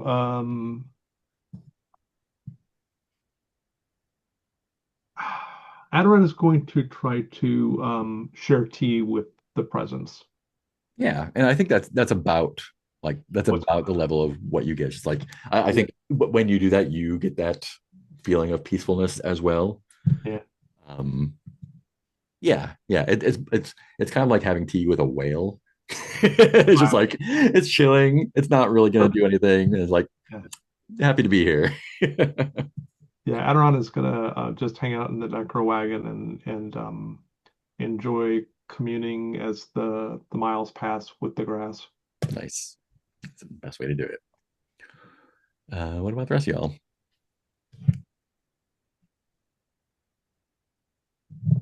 think I think I will use my first of all, I'm going to use my leveling up Mhm. to increase because I can move one skill up to Yeah, you the can go next to it. level. You With can it, you right? can you can add a new Yeah. skill at skilled level. You can bump up an Yeah. existing skill one tier, or you can raise one of your ability score by one. Yeah, Yeah. Okay. So I think I'm gonna raise my Golden Desert Necromancer to the next level expert. sweet. And I think this will happen when I think in just I think it's kind of funny when while Adoron is like hanging out by the Necro wagon, I think Skelly is also like poking around as like, what more can I learn from this thing? And maybe there's just a sudden moment, something that just like puts things together for it, and it's like, oh, this is how this is working. And Necro wagon motorhead. yeah, exactly. I Um, guess Skelly is now becoming a car Skelly of some kind. and I suppose that Okay, those two successes will carry over, so it'll be 2 out of 9 for master. 2 out of 9. Okay. Yeah. And then for my actual camp action, I'm wondering, I think Skelly wants to like practice driving, Yeah. and I think of maybe like adding a skill or a trait or how whatever you think makes Mhm. sense to that for that. I don't know if like you need one specifically for drive, but I mean, you don't need a skill to drive, but like that would help you if you wanted to do like fancy stuff with the car, fancy basically. stuff. So I was gonna call it speed and savagery Nice. to avoid copyrights. That's just Yes. Car wizards. Great. Go ahead and make that study roll. okay. And that can be with So with that, yeah. And that is a what do I have thought? 19. Ooh, a 19. That'll get you one success. One more point will get you two successes. That's okay. I don't have anything else that I can add to that. Actually, Adoron will help. Oh, Oh, okay. cool. Yeah. Throw it in. I mean, so basically, Adoron's sitting there chilling with the grass and sees what you're doing, and Adoron's, oh no, look over there. Look at the glowy part that's under the hood. Yeah. Uh, Let's see. cool. Go ahead and roll it. There's Yep. a small chance of big win. Let's see what we got. Nope. One will do it. Okay. One will do it. Two successes then. 2 successes? Yep. Cool. And that'll just be fancy driving, Fancy ultimately. driving. Nice. Love it. So I think I am also going to do some. Or should we do some foraging? Because we're starting to get low on supplies. So the thing I was thinking of doing was one thing that Phaedred is not particularly good at, and we're getting out into the weird places, is he's not really great with firearms. Mm. But we've got a number of rifles, and he's got his porcelain pistol and whatnot. So I was thinking of maybe, I think I am going to do this. I just want to set up some like target practice and just like try to get better with firearms. Cool. So Do you want to train fighter, which will get you better stuff with all weapons, or do you want to get us one of the specific skills that has something to do with firearms? I was thinking I don't ever see Phaedred really getting into like fisticuffs. Mhm. So I was thinking of going for a skill that I was going to call marksman. Oh, cool. All right. I'm just taking a look and seeing if there's anything cool in. I don't know if there's anything cool, but I just was like, specifically with like basically they're like ranged weapons. Like I was thinking particularly guns, but Yeah. like guns or crossbows, probably not necessarily throwing things.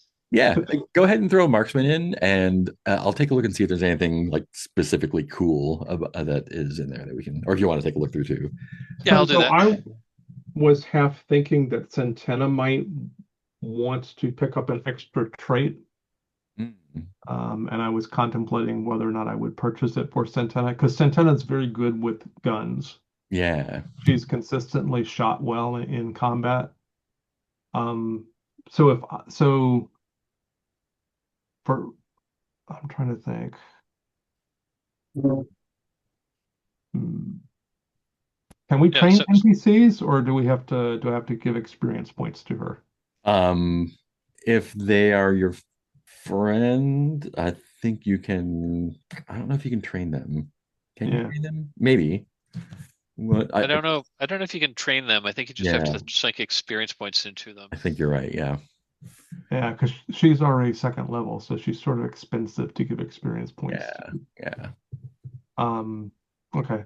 But she should be able to help. Like she's constantly training Dolce anyway. Sure. Yeah. So if Phaedra Yeah. So Phaedred will join the shooting lessons. Great. Great. So Awesome. that would that be a learn roll? That would be a learn roll. And let's do it with agility. Oh, I was afraid you were going to say that.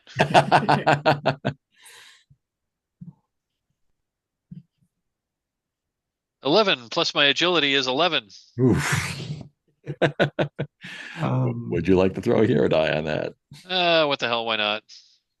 Cool. That will get you a success for sure.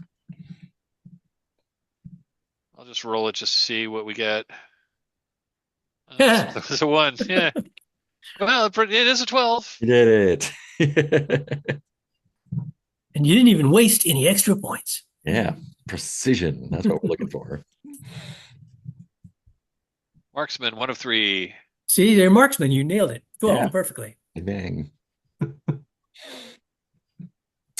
Do we have any other camp actions? I think Alba Negra might have a camp action. And she's going to continue working on her botanist. And the justification is she's still tending the mycelium on the mushrooms on Adoron. Cool. Go for it.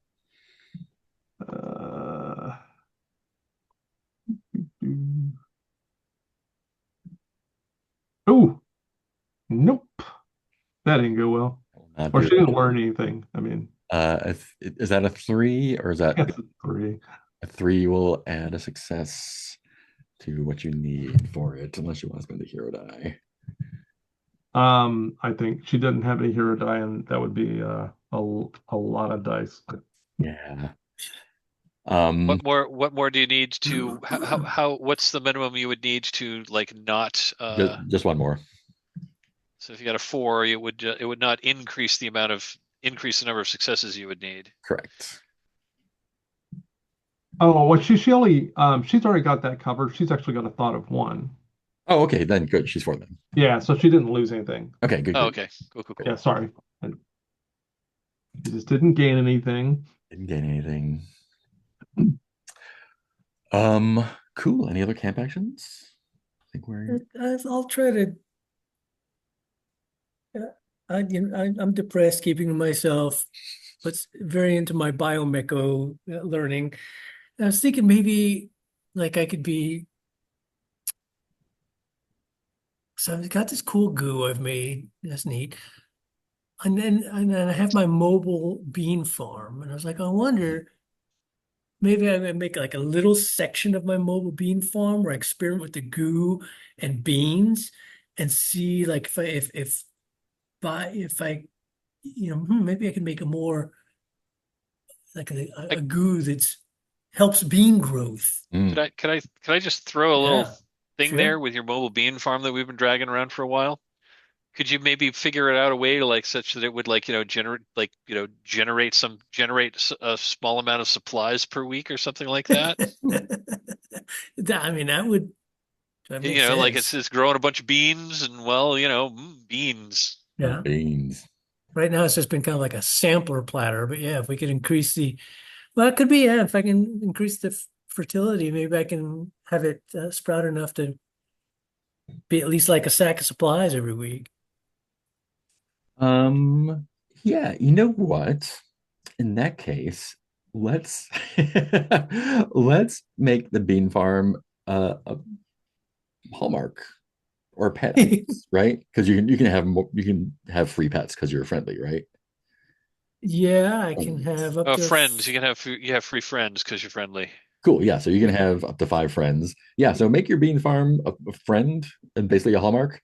And then you can, let's say for this one, let's say you can train this one because that makes narrative sense, right? Because it's not I don't know. Is that, yeah, let's go ahead and train that one, I think. Because I just want to put it in a slot somewhere so it's not like taking up one of your traits, right? What do you mean? But what is? So Well, I was trying to get my biomechanical tinker up a rank. Oh, okay. So I guess the question is, are you just training your skill or do you want to work towards the bean farm generating food? Well, I Well, mean, optimally both, because I mean, I was trying to figure out like of how I was training my skill. Right. Got it. So Got it. this was, Oh, and okay. I think I Okay. misunderstood. I think I misunderstood what you're doing there. Sorry no, for throwing a no, I monkey mean, no, wrench. I like that too, though. I mean, it's a Okay. good Cool. idea.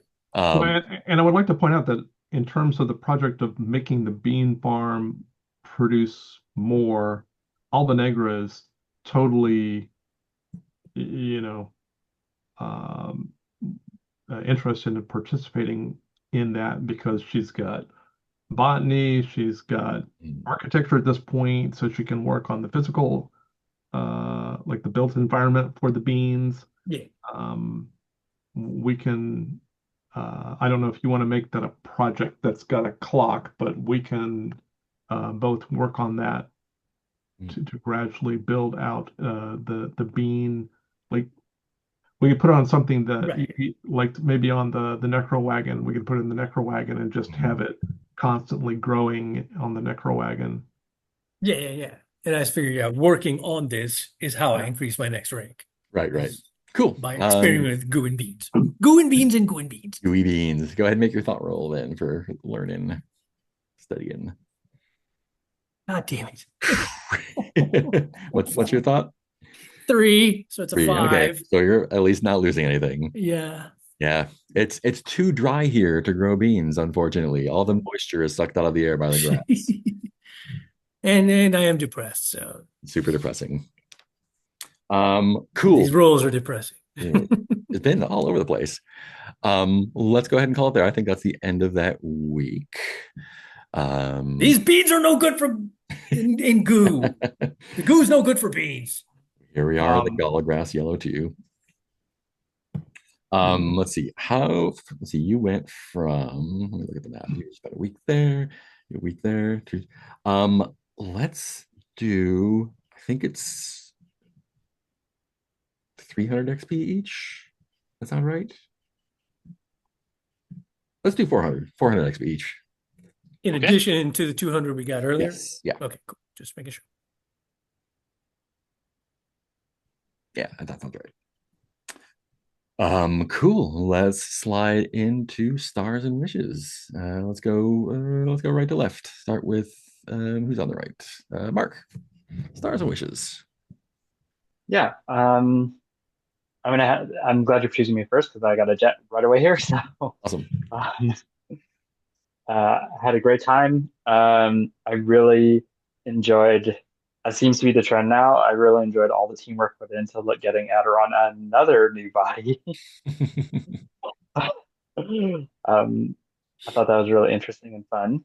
And I, yeah, I really like how there's like so much teamwork happening here and like helping each other out in different things and how we like narratively like figure all of that out. So stars to everyone for that.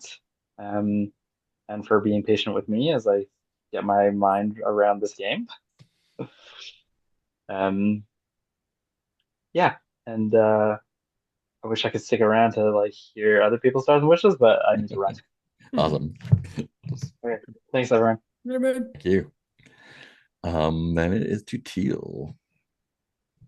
Yeah. Obviously, fun as always. Um,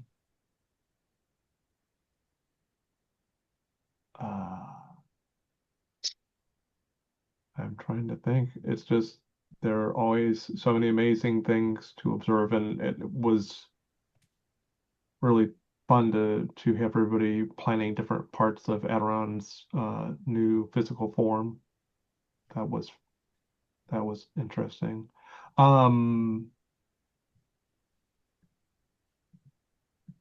I would like to have people make rolls to work on it over time, just because I want to see what how people describe building it, because how you describe building it will affect how I interact with it.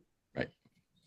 And so that's something that I guess technically that's a wish, but uh,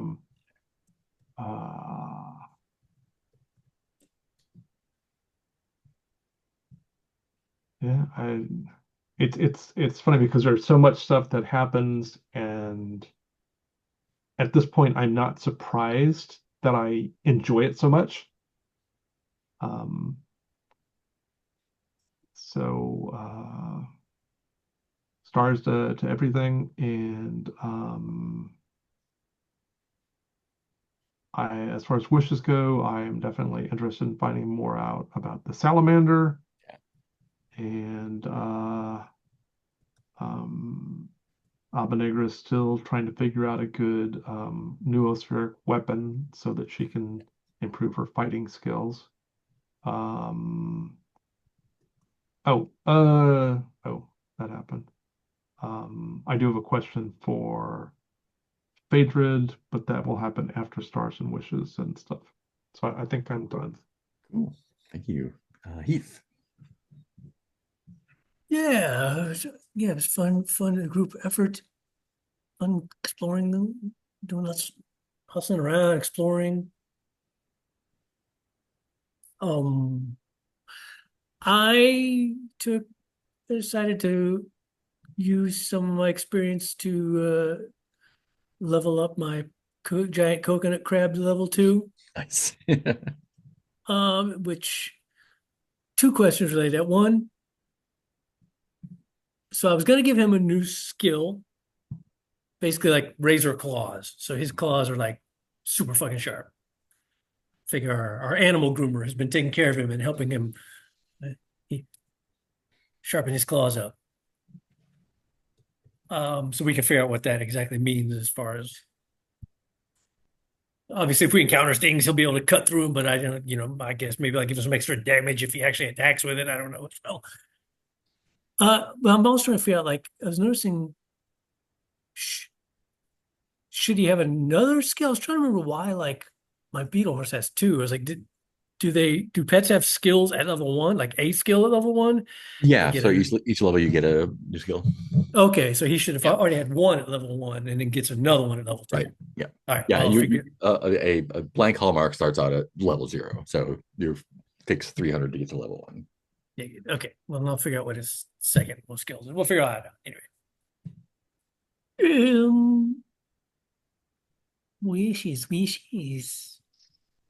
Wishes. Yeah, just keep the long-term Adoron body project in mind so everybody can help contribute and make their roles toward it. And I also love the new idea for a more fertile bean farm that can maybe give us a sack of goods or something every week. That'd be cool. Yeah, I think that's it for me.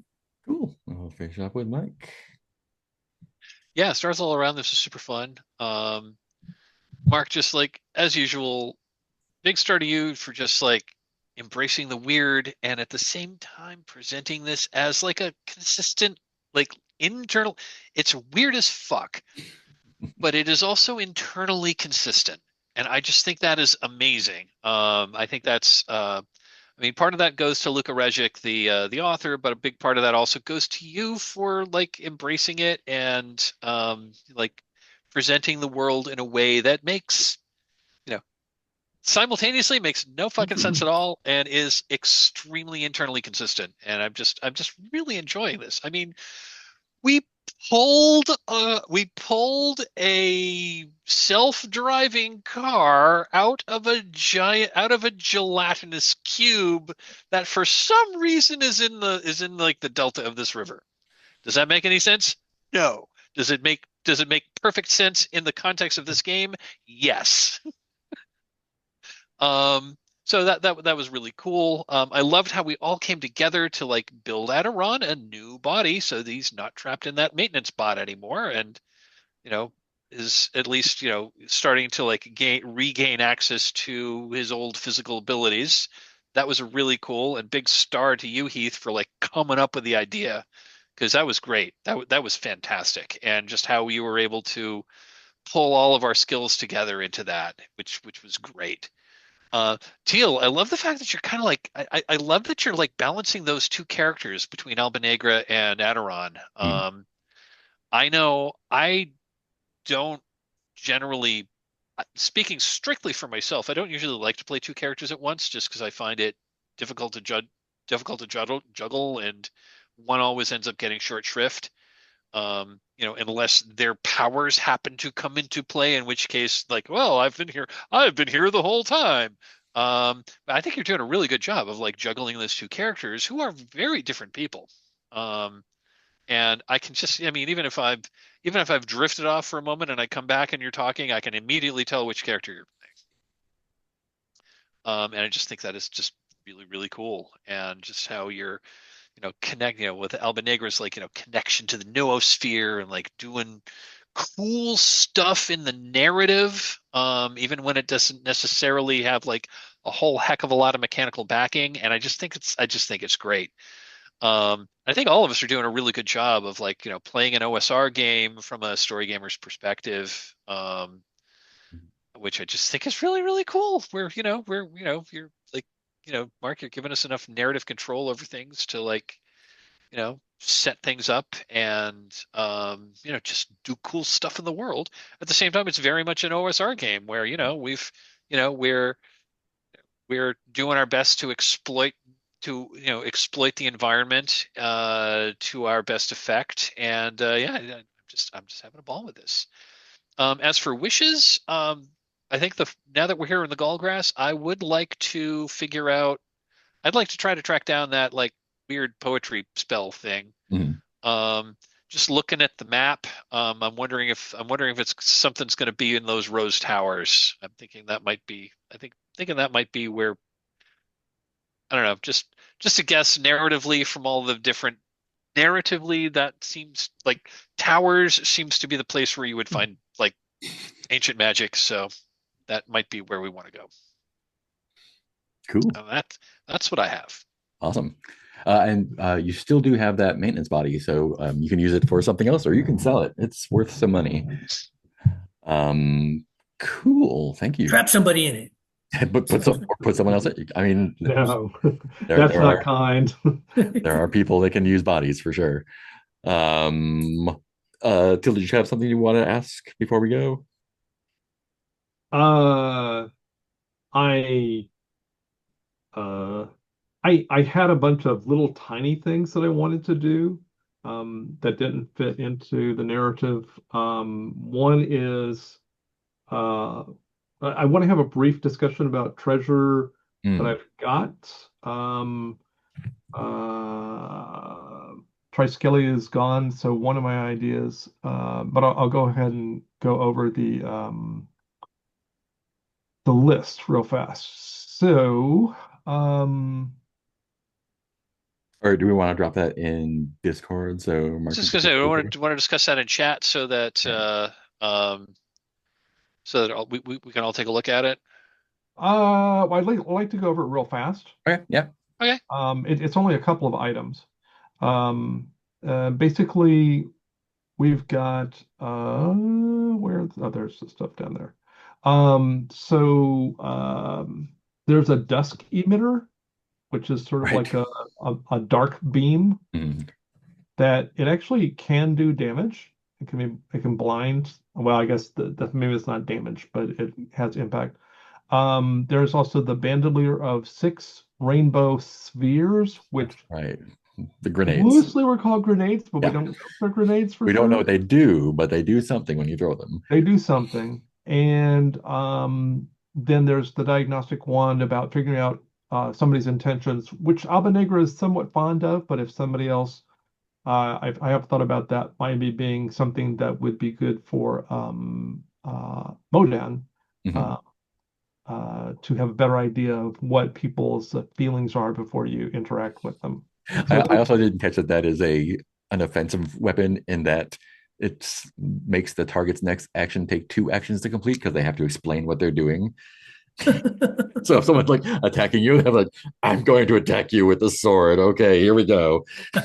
Right. You'd best use the Sicilian defense because I'm coming right at you. That's great. Or like in anime where you shout, the name of your attack right before you do the attack.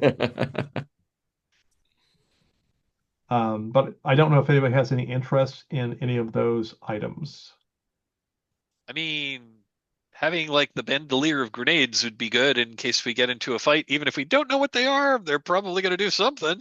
But I'm High wondering, agility should take that if they can. as a wizard, can you figure out what they are? Because I'm still not convinced that they have to be grenades. That's entirely possible. We could try to identify them. I the player had forgotten that they were there.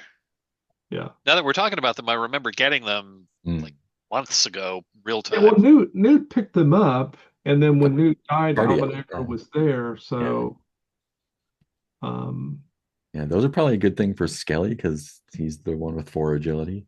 oh, Right. wow. I still think we need to identify what they can do. Sure. Right. I mean, Heath, would you like to take the diagnostic one? Yeah, I Alvin would keep it, Yeah. but okay. I mean, yeah, I mean, if she wants to keep it, that's cool too. I mean, but if But it makes a lot of sense for you to have it because I'm going to copy and paste or cut and paste it over to your section. who Down. You'll be like, what was that? Okay, so potentially we'll be giving the bandolier to Skelly. I mean, does anybody have any interest in the desk emitter? The seems like dark. it's definitely useful for somebody to have. I mean, I mean, Phaedred could certainly use something like that. Okay, I will copy and paste that over to you. And it does do a little bit of damage. Now, does it have to do damage or is that optional? I guess it depends on how you're using it, right? Okay, oh yeah, you got it. So what does the spectrum ray lamp do? That's just a lamp that shows different colors, I think. Yeah, it's a lamp. It's like a battery powered lamp. Gotcha. Lamp. And yeah, that's the special effect. You can choose which color it sheds light in.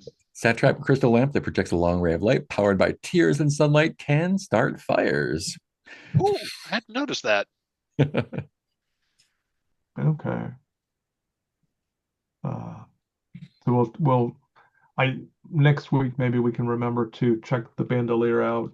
Yeah, I'll put see that in what wish the list. rainbow spheres are, and then depending on what they are, maybe give them to Skelly as somebody who could use them well. Yes.